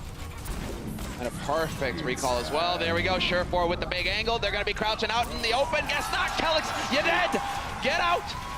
Just a little bit too late there as well with the reflect, and it's not going to be good enough. They will be able to pull through here. Los Angeles Gladiators with 2 minutes left on the clock. Collect all 3 points. Yeah, I didn't see who did it, but Kelix was trying to hide behind the card. Someone pushed him out. He tried to get back in there and got dead-eyed instead. A much bigger time bank at 2 minutes and 4 seconds. I think Dreamcasper was like a split second too late with the reflect as well, because he dropped right in front of Sure 4. So that's a tough break there for Dream. Yeah, that's a really frustrating high ground to take too, because those moving pallets will just sweep you off of high ground. You're lining up a shot and all of a sudden you're getting pushed by a floating platform. All right, 2 minutes for the Gladiators, who are going to be on defense first. 1 minute for the Boston Uprising. Gladiators have settled in. They've accepted a slight disappointment. What is Sure 4 doing? It's like he's yawning, but don't try to understand lane. It's an exercise in futility. Everybody looking very focused. The question is that Shore 4 or is it Tasumi? It's his alt account that he plays better on. Oh, is that it? Yeah. You know, in CS they had that for the longest time, right? Where you just change your name. So pros would actually have a name that they would go to. Like Forrest, for example, is no good. So if he was playing poorly as Forrest, he would just change his name, and all of a sudden he'd be playing great again. So they started to develop this in their minds. It is very important to have an alter ego. Absolutely important for Shore 4. All right, nothing out of the ordinary here. Second verse, same as the first as we go forward. Widows v Widows. Everyone else on very standard heroes as well. Nothing has changed. Someone ate a mine there early and got a little bit of the black lung pop. Alright, Dreamcasper moving through for the shots. He's looking for it. Bit of a not the common angle, and he's not going to pull a fast one on Sure 4. Instead, Sure 4 is going to chase him away. Striker, though, going toe-to-toe with Asher. He's forced the recall as well. Advantageous position for him, especially because he's camping that pack. And so now, given a little bit more room to work with here, there will eventually be a death. Fisher is gone. Bishu holding the line for now. They do manage to get the remake, or not the remake, but the res, rather, on Fisher. He just gives him a new body, not necessarily a new mech. This is going to be the only fight that they have here. We're going to be in overtime in under 10 seconds as Boston continues to try to push. They've gotten a couple kills, but nothing that's to write home about. Bishu down out of this fight, and this could be a huge kill. They don't get that one there. Pulse Bomb doesn't necessarily register a kill either. So close now. Next fight wins this one. Yeah, and they're trying to close off the angles right now, Los Angeles Gladiators. Wait, buy the time for Bishu to get back in here. You're topping Fisher up as well, and now Dreamcasper's got the angle. Sure 4 going to step out into the open here in a moment's time. He's got his tanks to lead the way, though. And there, sure enough, once the tanks are in, boom, perfect. Picture perfect from Sure 4. Casper gets rezzed. That's the res gone now for the upcoming fight. 2 quick kills coming in, however. Dreamcasper, or rather Fisher and Asher, out of it. The insta-res, the Striker's trying to clean up all these low-health heroes down on the ground here. It is Short 4 trying to bring it back. He will get himself 2 kills going forward. And one of the very, very few pauses that we've had in the league, actually. Yeah. We hardly ever get pauses. That, you know, props to the admin team. It's an auto-pause when someone disconnects or has latency issues on the server. We built it in. Skynet is self-aware on the Overwatch servers here. Someone's gone, pause it. It's good. You know, I used to have to run tournaments, and I was like the guy running the lobby, the admin in the lobby, and only I had pause power. And man, like I had all these arbitrary rules of like, I can't pause in the middle of a fight. If I pause it here, then I'm giving one team the advantage. I'm giving the other team the advantage. It was really, really stressful. I feel like every game that has made it to a pro level, right, has had to go through that period where it's like the online matches. Yeah. And how do you figure out how you sort out like the pauses, who has an advantage, who doesn't? I ran a ton of tournaments and I messed up a lobby once. And you know who never let me forget it? Yeah, okay. Shore4 has never let me forget that because his team, I think, won anyway. They were dominant at the time as Cloud9. I get it. But I didn't put competitive settings on. It was quick play settings. And Shore4 to this day, Hex, will never let me forget it. You noob. Yeah, you noob. You know, no one remembers the 90 other odd games that ran perfectly. It's always that one. Of course, of course. And that's what they'll always remember. You know, you can be an ace forever. You stumble once, you're never gonna live it down. Well, definitely with the pros. They've got the memories of elephants. Okay, they're like an elephant memory. Yeah, probably the other way. I mean, they probably remember elephants at some point, but they've got an elephant's memory. Well, do you know why elephants never forget? Why? Because no one ever tells them anything. What do they possibly have to forget? Damn. Don't they have a language of toots? Are we not doing phrasing? Like, you know, not everything has to be spelled out, right? Elephants, very intelligent creatures. Yeah, elephants very intelligent. I like that too. Dolphins as well. Yeah, you know, there's a whole subreddit just about baby elephants. Pardon me? There's a whole subreddit just about baby elephants. Yes, them falling over. Yeah. I mean, but the thing is, when they go for a nap, I'm just like, how is your pelvis not crushed? Because that thing weighs a solid 250, right? And it's just flopping over in your lap. I mean, dude, they're like babies and they already weigh more so a normal human reaction is like, oh, look, he's taking a nap. Semler's reaction is, his poor pelvis. What is this? I know. Dude, that's just the way it is. That's the way it is. Oh, weird, dude. I mean, elephants are cute and all, but you got to think about the objective issues. You know, we're in overtime and the pause is ending. They will get point one here towards the end. So the pause, all not that important. The fight had essentially been over there. We are in overtime. That is burning down up top. It will burn down faster the longer overtime goes on, so you have to keep someone on the point. We've already seen today, objectives are important. Got to keep a body on there. Dreamcasper going over to the Reaper. Now this is actually really interesting because of the situation they're in. You need a DPS to hang out on the point all the time. And you know what's really good in those close quarter fights is a Reaper. If they make those changes that are proposed on the PTR, I'm so excited to have Golden Guns for Reaper. You're going to get them immediately, dude. Oh, I already have them. I bought them in Season 1, man. Yeah, no shame. No shame. Gamsu's going to go in here and try to bodily eject them perhaps, although he is going to go for his favorite person in the world. That's Shore4. Again, just kind of to keep Shore4 out of these sight lines. Trying to keep him from picking off his teammates. You can't leave the payload for a second, though, not an instant. And so Dreamcasper, might as well make a bed. You're not going anytime anywhere soon. Well, both of the tanks go down very quickly, and now it does seem that the Gladiators have stemmed the bleeding here. Barring a miracle from Striker, this will be where the push ends. Gladiators defense holds on point 2. The instant at that point. That was a blink. Yeah. And it's just gone, done, over. That's how overtime works. It's been messed with throughout the mechanics of Overwatch. I think it's a good system that you can't step off it for a second. You got to play the card, play the objective. Teaches people that play the objective. I was playing a game with someone once, and they're like, guys, did you know that the cart heals you? I'm like, yeah, Genji. Yeah, I knew. I've been on a cart before. I like how you can just infuse that one name with so much disdain. Yeah, Genji. I mean, yeah, they're probably going to have to bleep it out on future broadcasts. Genji. Oh, I mean, it's all right when you get the Genjis, right? Genji's fine. It's when the guys are just like auto-locking Hanzo and then not changing. But there was a Hanzo that I played with. He was legitimately good, and he even had the Hanzo lines. Yeah. So everything you said to him, he No, I was in that game with you. You were in that game, right? That guy had a soundboard. That guy was great. Awesome. Yeah. He was sniping Pharahs midair. I was like, what is this? That guy was fantastic. There's something about the Shamadas, right? They're either the best player ever or the worst player ever, and there's no in between. No. Also, new sitcom suggestion. I'm going to pitch this right now to Shoulder Content. Something about Shamadas. I would watch that. Something about Shamadas. Well, I mean, the thing is that we know there's a lot of, brotherly tension there, although they do seem to have buried it a little bit after the last cinematic. Yeah, sure. I don't know. Suddenly Shamada, also another name we could use. There's something about Shamadas.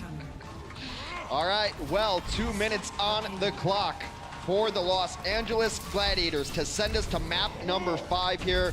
They've got to get first point and a little bit more. Very likely going to end up an overtime push yet again. It takes a long time to push this card around this first bend. Boston, really, they can lock this out if they win 1 or 2 fights. That's what the name of the game is here. getting the lockdown, winning the series. Boston are in the lead 2-1 right now. They need 3 to close it and stop this from going to a 5th map in overtime. So Surefour looking for his angles, looking for his shots. He knows where Casper's playing from. He's seen him. Yeah, they're going to flush him out. They send a tank in there so that they have to move the Widow. Unable to connect to that shot, but it's Asher on the ground. Going to clean up Gamsu. It's a huge first kill. They will res him up. Kellick's finally with a successful res. Doesn't have to die for it. Yeah, super sick res there. He had help as well. From note, but this is just falling apart. Gladiators battling back. Fisher with 2 kills on the back line. Healers are dead. And the Gladiators are just steaming forward. Minutes left.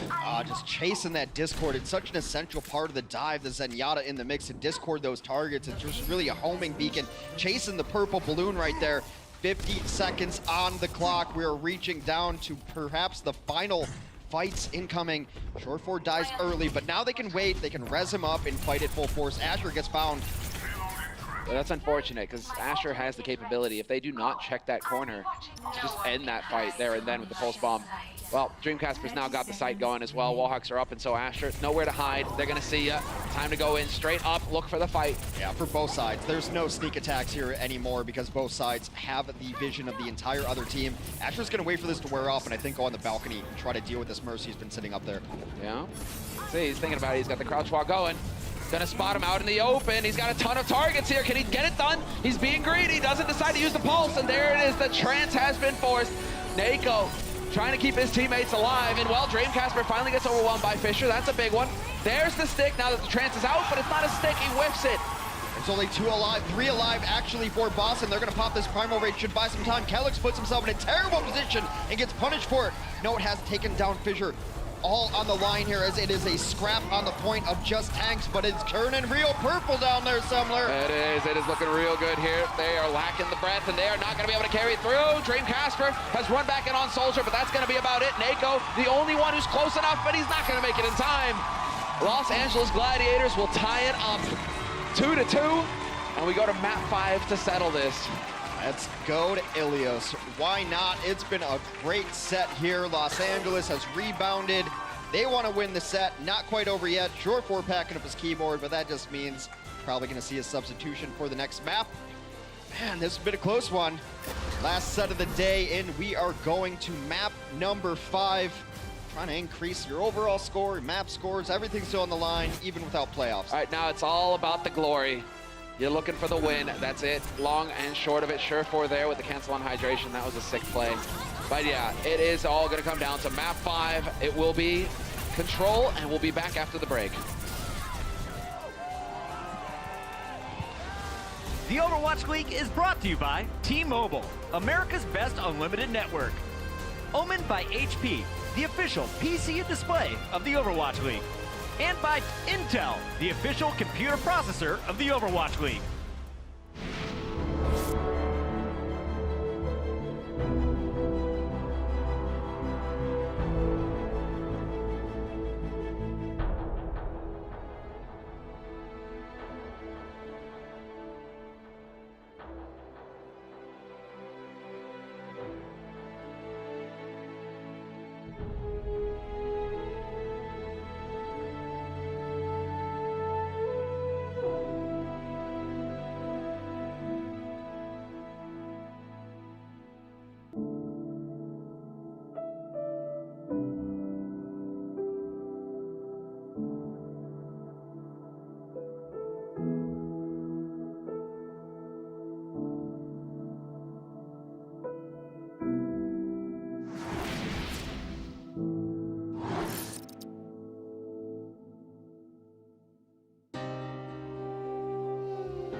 right, welcome back from the break, everybody.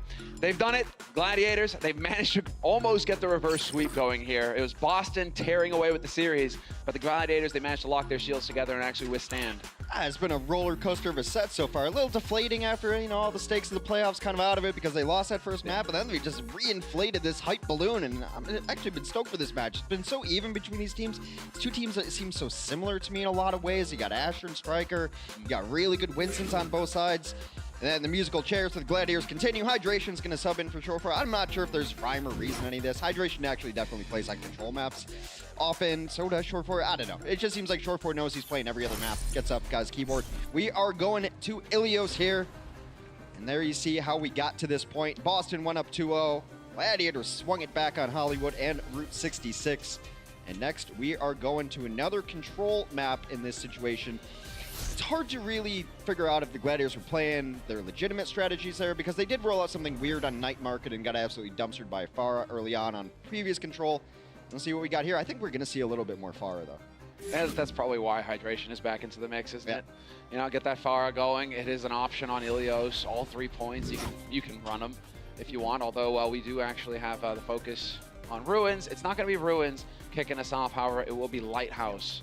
Well, Hydration is their projection specialist as well. He's going to run the Farah, he's going to run the Genji, he can run other things, but that's generally the roles he's going to play on. Shore4 is okay at them. He can play them in a pinch. Hydration's a little bit better. So would you have, well, I mean, yeah, that's the thing. We've had this discussion back and forth now, Hex, a few times, where it's just like, at this point, you can have subs, you can have specialists, but it really is about getting the most versatile player into the role. I mean, do you lose enough to really bring in Hydration versus Shore4 in that Farah play? Well, I think you gain a lot on the Farah play in particular. Shore4 used to be a very good Farah, hasn't played it as much recently, and a lot of it is just about feel. Like, what are you playing on lately? It takes a while to get that warm-up back. All these heroes play and they've just got a different feel to them. When you see new heroes come into the meta, I usually give it a week or so to figure out who's the best at it, because like Reaper definitely plays different than Tracer, and it's just about the feel of the hero. So yeah, I think Hydration is definitely worth subbing in these situations. His Farah is what he made his name on coming up in lower tournaments, things like that. Him and Casper are going to duel it out in the skies. Or just ignore each other and shoot rockets at the ground. Yeah, just farm it up until surprise, surprise. You look away for a moment, then you get 2 rockets to the face and you're sent back to spawn. Shaz will get the kill on Striker, though. That's a high-value target out of the mix, and so this fight's still fairly even between both of these teams. It's a 5-on-5, charging onto the point as it becomes active, and Bishu gets the DMAC on note. Asher out of the mix, and now both of the tanks down for Boston, which is absolutely brutal. Cleanup comes through finally, with no tanks on the point. Gonna be an easy take for the Gladiators. Yeah, there we go. Bishu will die to Dreamcasper, but at that point, it's might as well just chuck yourself off the side to get a new mech as quickly as possible for this next fight. Hydration looking for the angle here. Knock back it out to clear it, and well, this is looking like a point-blank rocket fiesta, but he will be able to make it out just in time. Still putting pressure on the point. His Striker still alive, gets in there. A lot of very low heroes for the Gladiators. Oops. Asher takes a wrong turn at Albuquerque, finds himself in the water. That couldn't have been better. We actually had his cam going there in the top left as well. You can see him giggling. Yeah, I'm sure he's thrilled about that. He had a bit of a chuckle. That's kind of like, you can't get mad about it. It's just, it happens. Shake it off, keep going. Dreamcasper once again, looking for the rockets. Yeah, I mean, Hydration is just... Let's see if he keeps the streak alive here. All right, hitting every single ball spot. Yeah, Striker. Look at this. What is this? All of a sudden, they're just alone. He finds a single target, and well, he'll go ahead with the help of Kelix and pick up Asher. That's fine. Delaying things further here for Los Angeles Gladiators. A complete juke in there. Doesn't even drop anything, but the entire team has to turn around and try to deal with it. Meanwhile, up front, they're just eating a lot of spam, actually, from a Lucio in that kill. They will regroup here. They've got a barrier. They've got Transcendence to work with. Yeah, I mean, Hydration's going to have a hard time here because he does not have a Mercy with him. So that Air War is kind of null.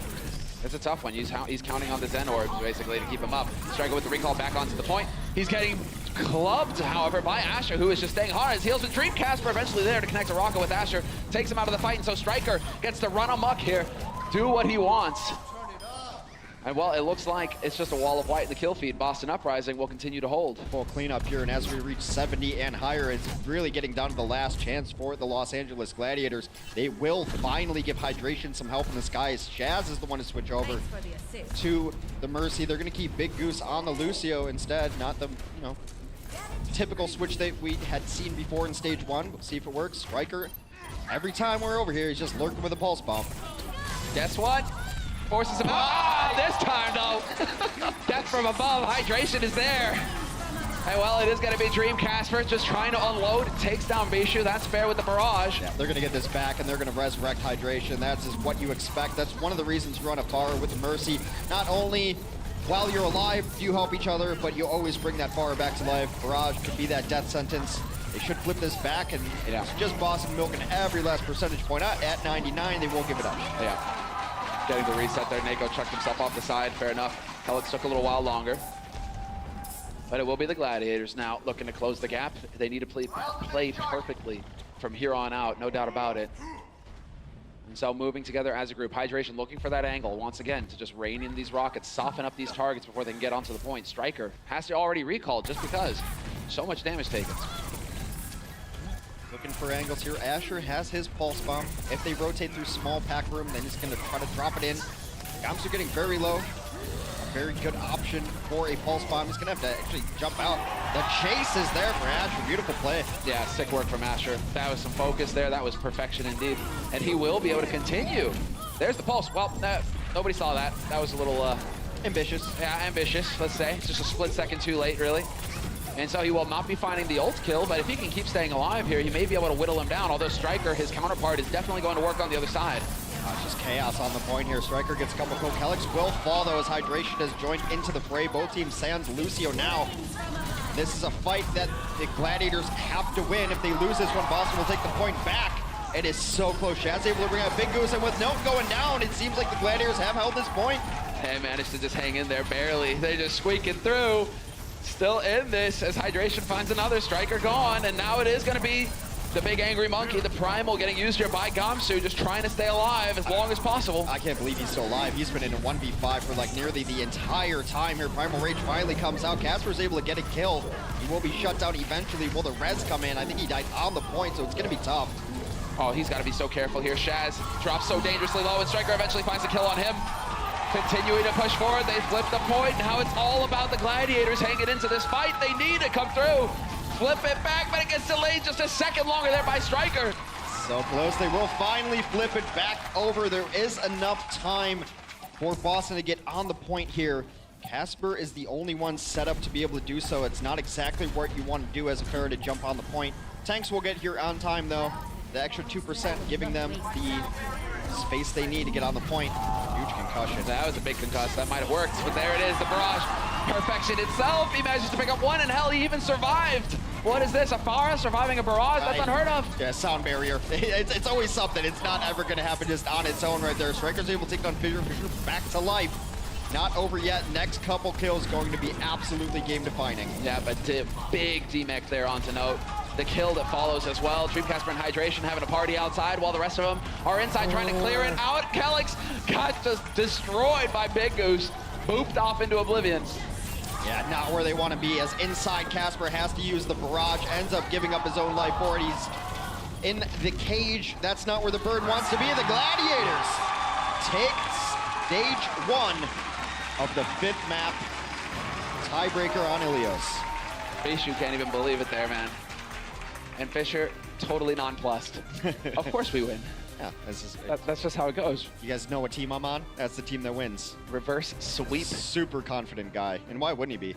Yeah, the reverse sweep is possible now. I mean, I think a lot of people are really looking forward to the Gladiators making the playoffs just so that Fissure could play his ex-team. Yes. You know, because Fissure was on London, traded, and he's redefined the Gladiators. It's a big boost to them, but it would have been nice to see Fissure versus Gesture head-to-head. Especially after we had that fire piece from Fissure where he's just like, yeah, I'm the best tank. What are you talking about? Gesture, he gets a lot of praise, but I wasn't playing at the time. Yeah. It's like, hey, yes. Yeah. I love it. Well, we'll have to wait till stage 3 to get a chance to see them clash. Unfortunately, as they will not be making the playoffs, Gladiators, but they can save a little bit of their honor here. Pick up a win versus Boston. That would be fantastic, as we already move right into the point. And so Gladiators, they're being a bit straightforward about it, already trying to establish a presence on the point itself, whereas Boston seem to be hanging back looking for a pick.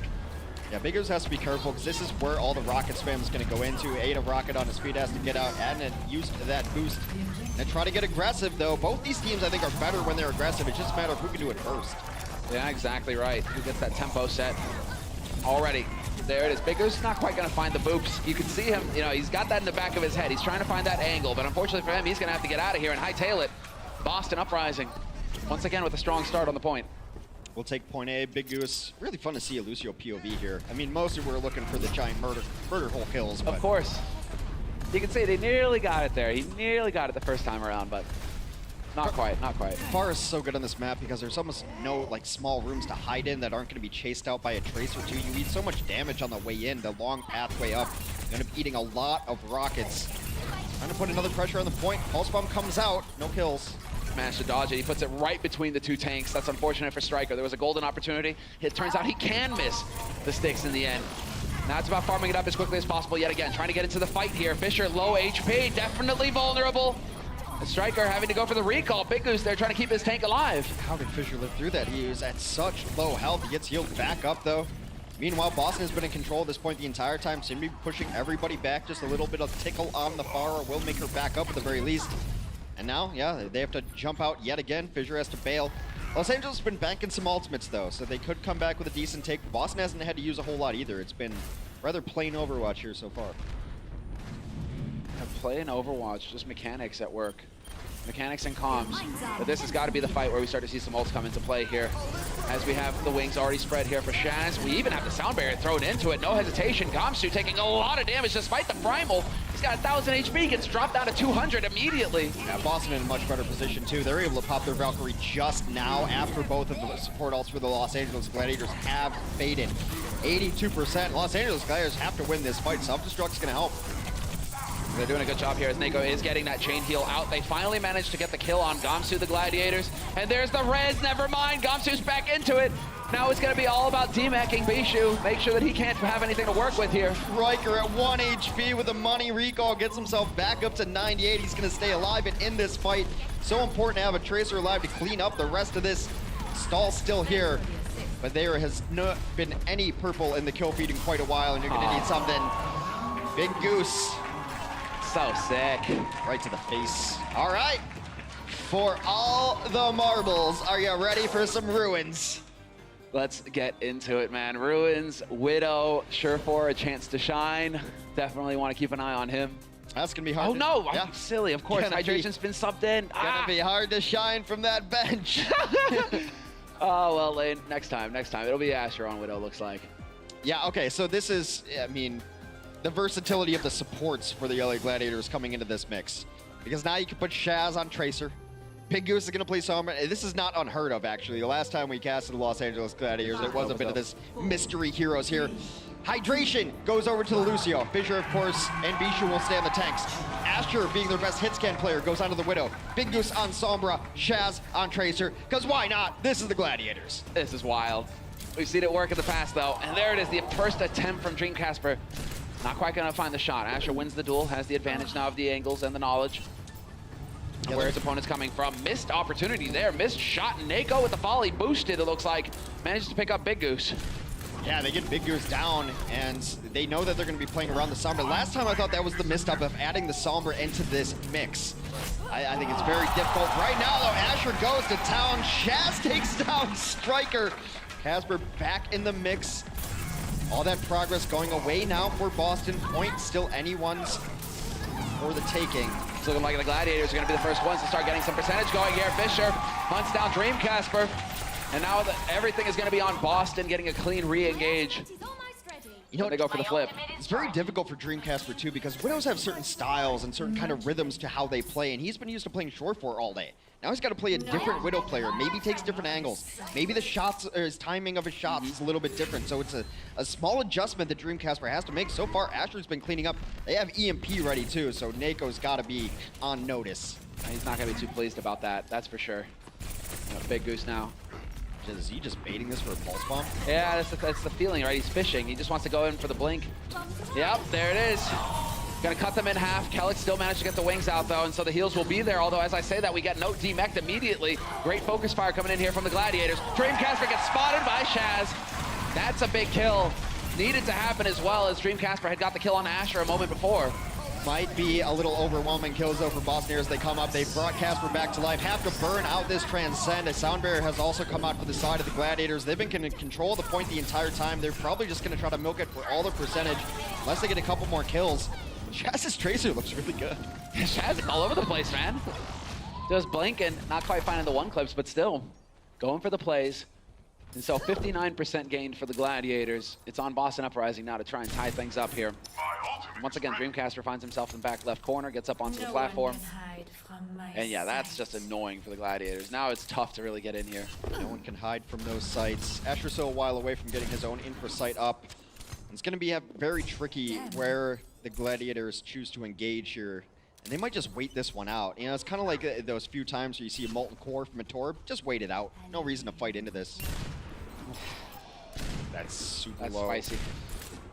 But then Hydration will be happy about that. Look at that, getting an easy 5%. Well, he also charges up Big Goose. Big Goose has EMP now. They're playing around that pack. Sombra can be very decent on this map. EMP comes out. Shaz deleted immediately. Bishu, however, able to trade 1-for-1. The fight continues between both of these snipers, looking for angles here on the main body of the fight, where Note is playing bravely, just throwing himself in. Both him and Gamsu have got their ults up and running, and Note just not going to wait. There it is, the self-destruct on the point itself, trying to clear it. Knife might not be enough, although we do actually have more coming in here for Boston Uprising. The guys who rezzed up, they're back in the fight. Oh, Gamsu comes back to life again with a Primal Rage, able to take down Fissure, able to take down Hydration. Asher also will beat the third kill there. The Boston Uprising are still holding 80%. Gladiators, last chance incoming. They will have EMP. That's about it. EMP and a self-destruct could work really well, but self-destruct does not charge super quick. Yeah. At 80%, that's going to be if he's able to get there. And it really only works if they're grouped up as well. Big Goose, I think, is probably just going to try to assassinate a Zenyatta. Yeah, unfortunately, Big is getting tagged there. Not going to be able to get in clean.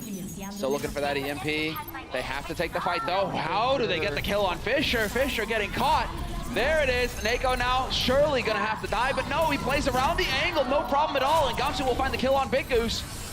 Still plenty of purple here, although it is starting to even out back and forth. Trance gets thrown in now to keep the remaining Boston players alive. And now it's desperation time. It's just Hydration. He's doing his best to skate on walls. Fissure's back into this mix. It is just the tanks. Fissure is able to take down Kellex. That is a kill that you absolutely need if you have any chance to bring back the Diva dance on the stall out. Is it going to be enough? Only Baby Diva. Boston takes it back at the very end in what turned out to be a wonderful series. Going to stage 3 of map number 5. Yeah. And the Boston Uprising will just narrowly take it. It's a tough day for the Los Angeles fans who made it out here to the stadium because, well, we watched Valiant get murdered earlier. And, well, Los Angeles Gladiators. So delicate. It was a bloody fight, but they still weren't able to make it happen. Yeah, I was kind of expecting this type of set from these teams. Like I said, they remind me of each other. They're both good when they're aggressive. These fights always came down to the last 2 or 3 kills, but there's a lot more to it to that. Let's go to the desk and let the guys break it down. Thank you so much, fellas. Great job on the mic right there from Semler and Hexton. Fantastic work by Boston to close this one out. The Gladiators were looking like they were going to complete the reverse sweep. Well, Boston not going to allow it to happen in the final round of Ilios. We got to introduce our desk one more time. We got the birthday boy, Bren. We've got Sideshow and a very special guest.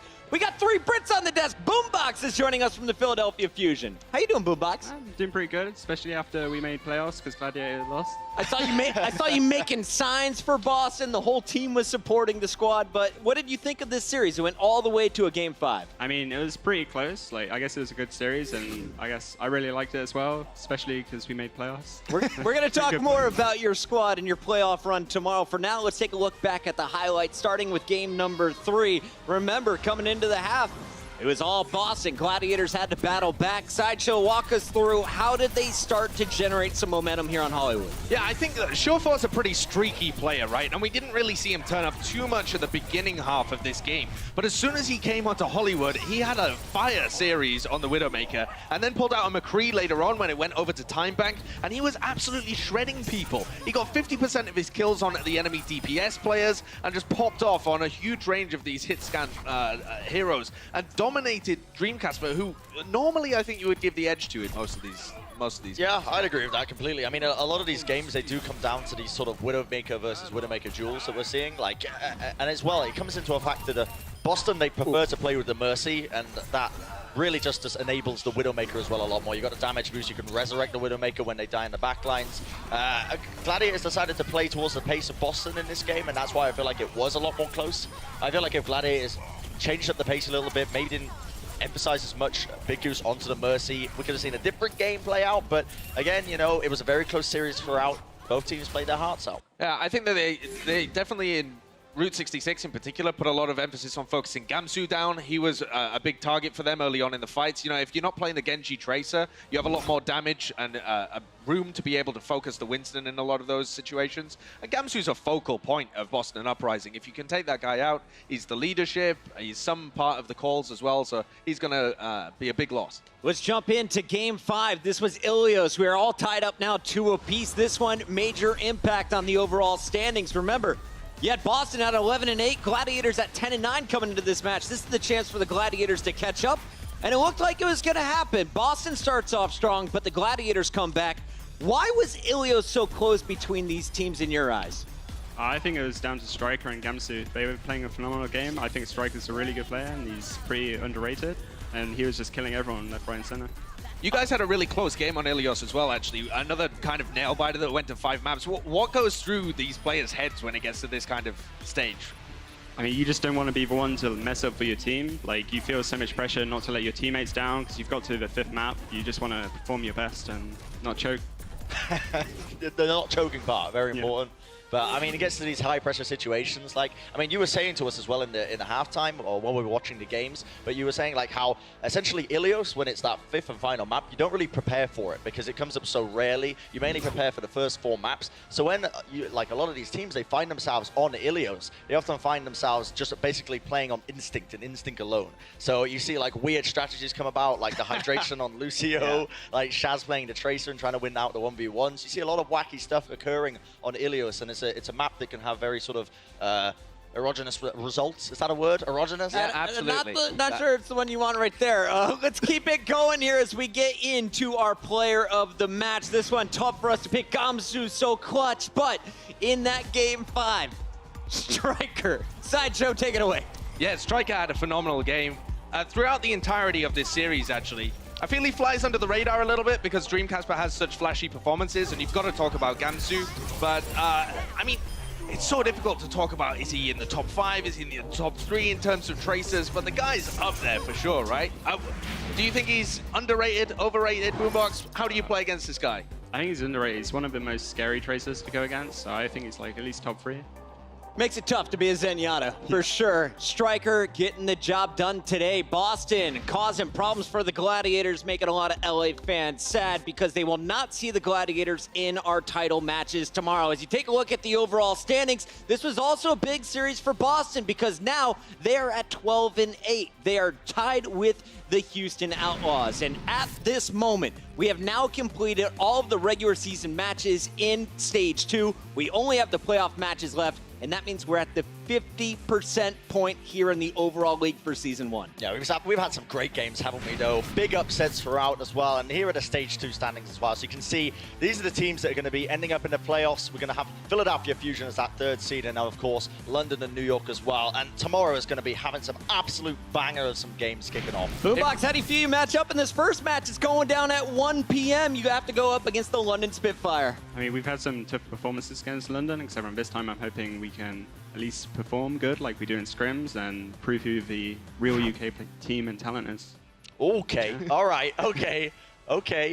Spicy. Yeah. I like it. I think it could well be a speed run because the last time we saw you guys play, you got wiped off the face of the earth. You've got to be bringing something different this time. EQO, though, he's in the lineup, and he wasn't able to be fielded last time he played against London Spitfire. Got to make a difference, right? Yeah. Yeah, no spoilers. We won't get to any of the rosters. Sideshow working for London because he's a Brit, huh? Maybe. All right, we have one more thing to do before we go today. It's a very special day. We had a birthday in the Overwatch League. Dante from the San Francisco Shock. He is 1 year older. And so is our co-host. We got Bren here on the desk. We got a very special treat coming in. Oh, look at this. Look at this beautiful cake being brought in by Zoe. What does that say? Happy birthday, Dante's crossed out. Oh, wow. That is, thank you so much. Let's just remove that. Get that out of there. And of course, in true Gloucester style, you have to eat it without a fork, no napkins. It's all about the face. That's going to do it for our show today. Thanks for watching. Join us tomorrow. We got the Stage 2 playoffs of the Overwatch League. You don't want to miss it. It kicks off 1 p.m. Pacific.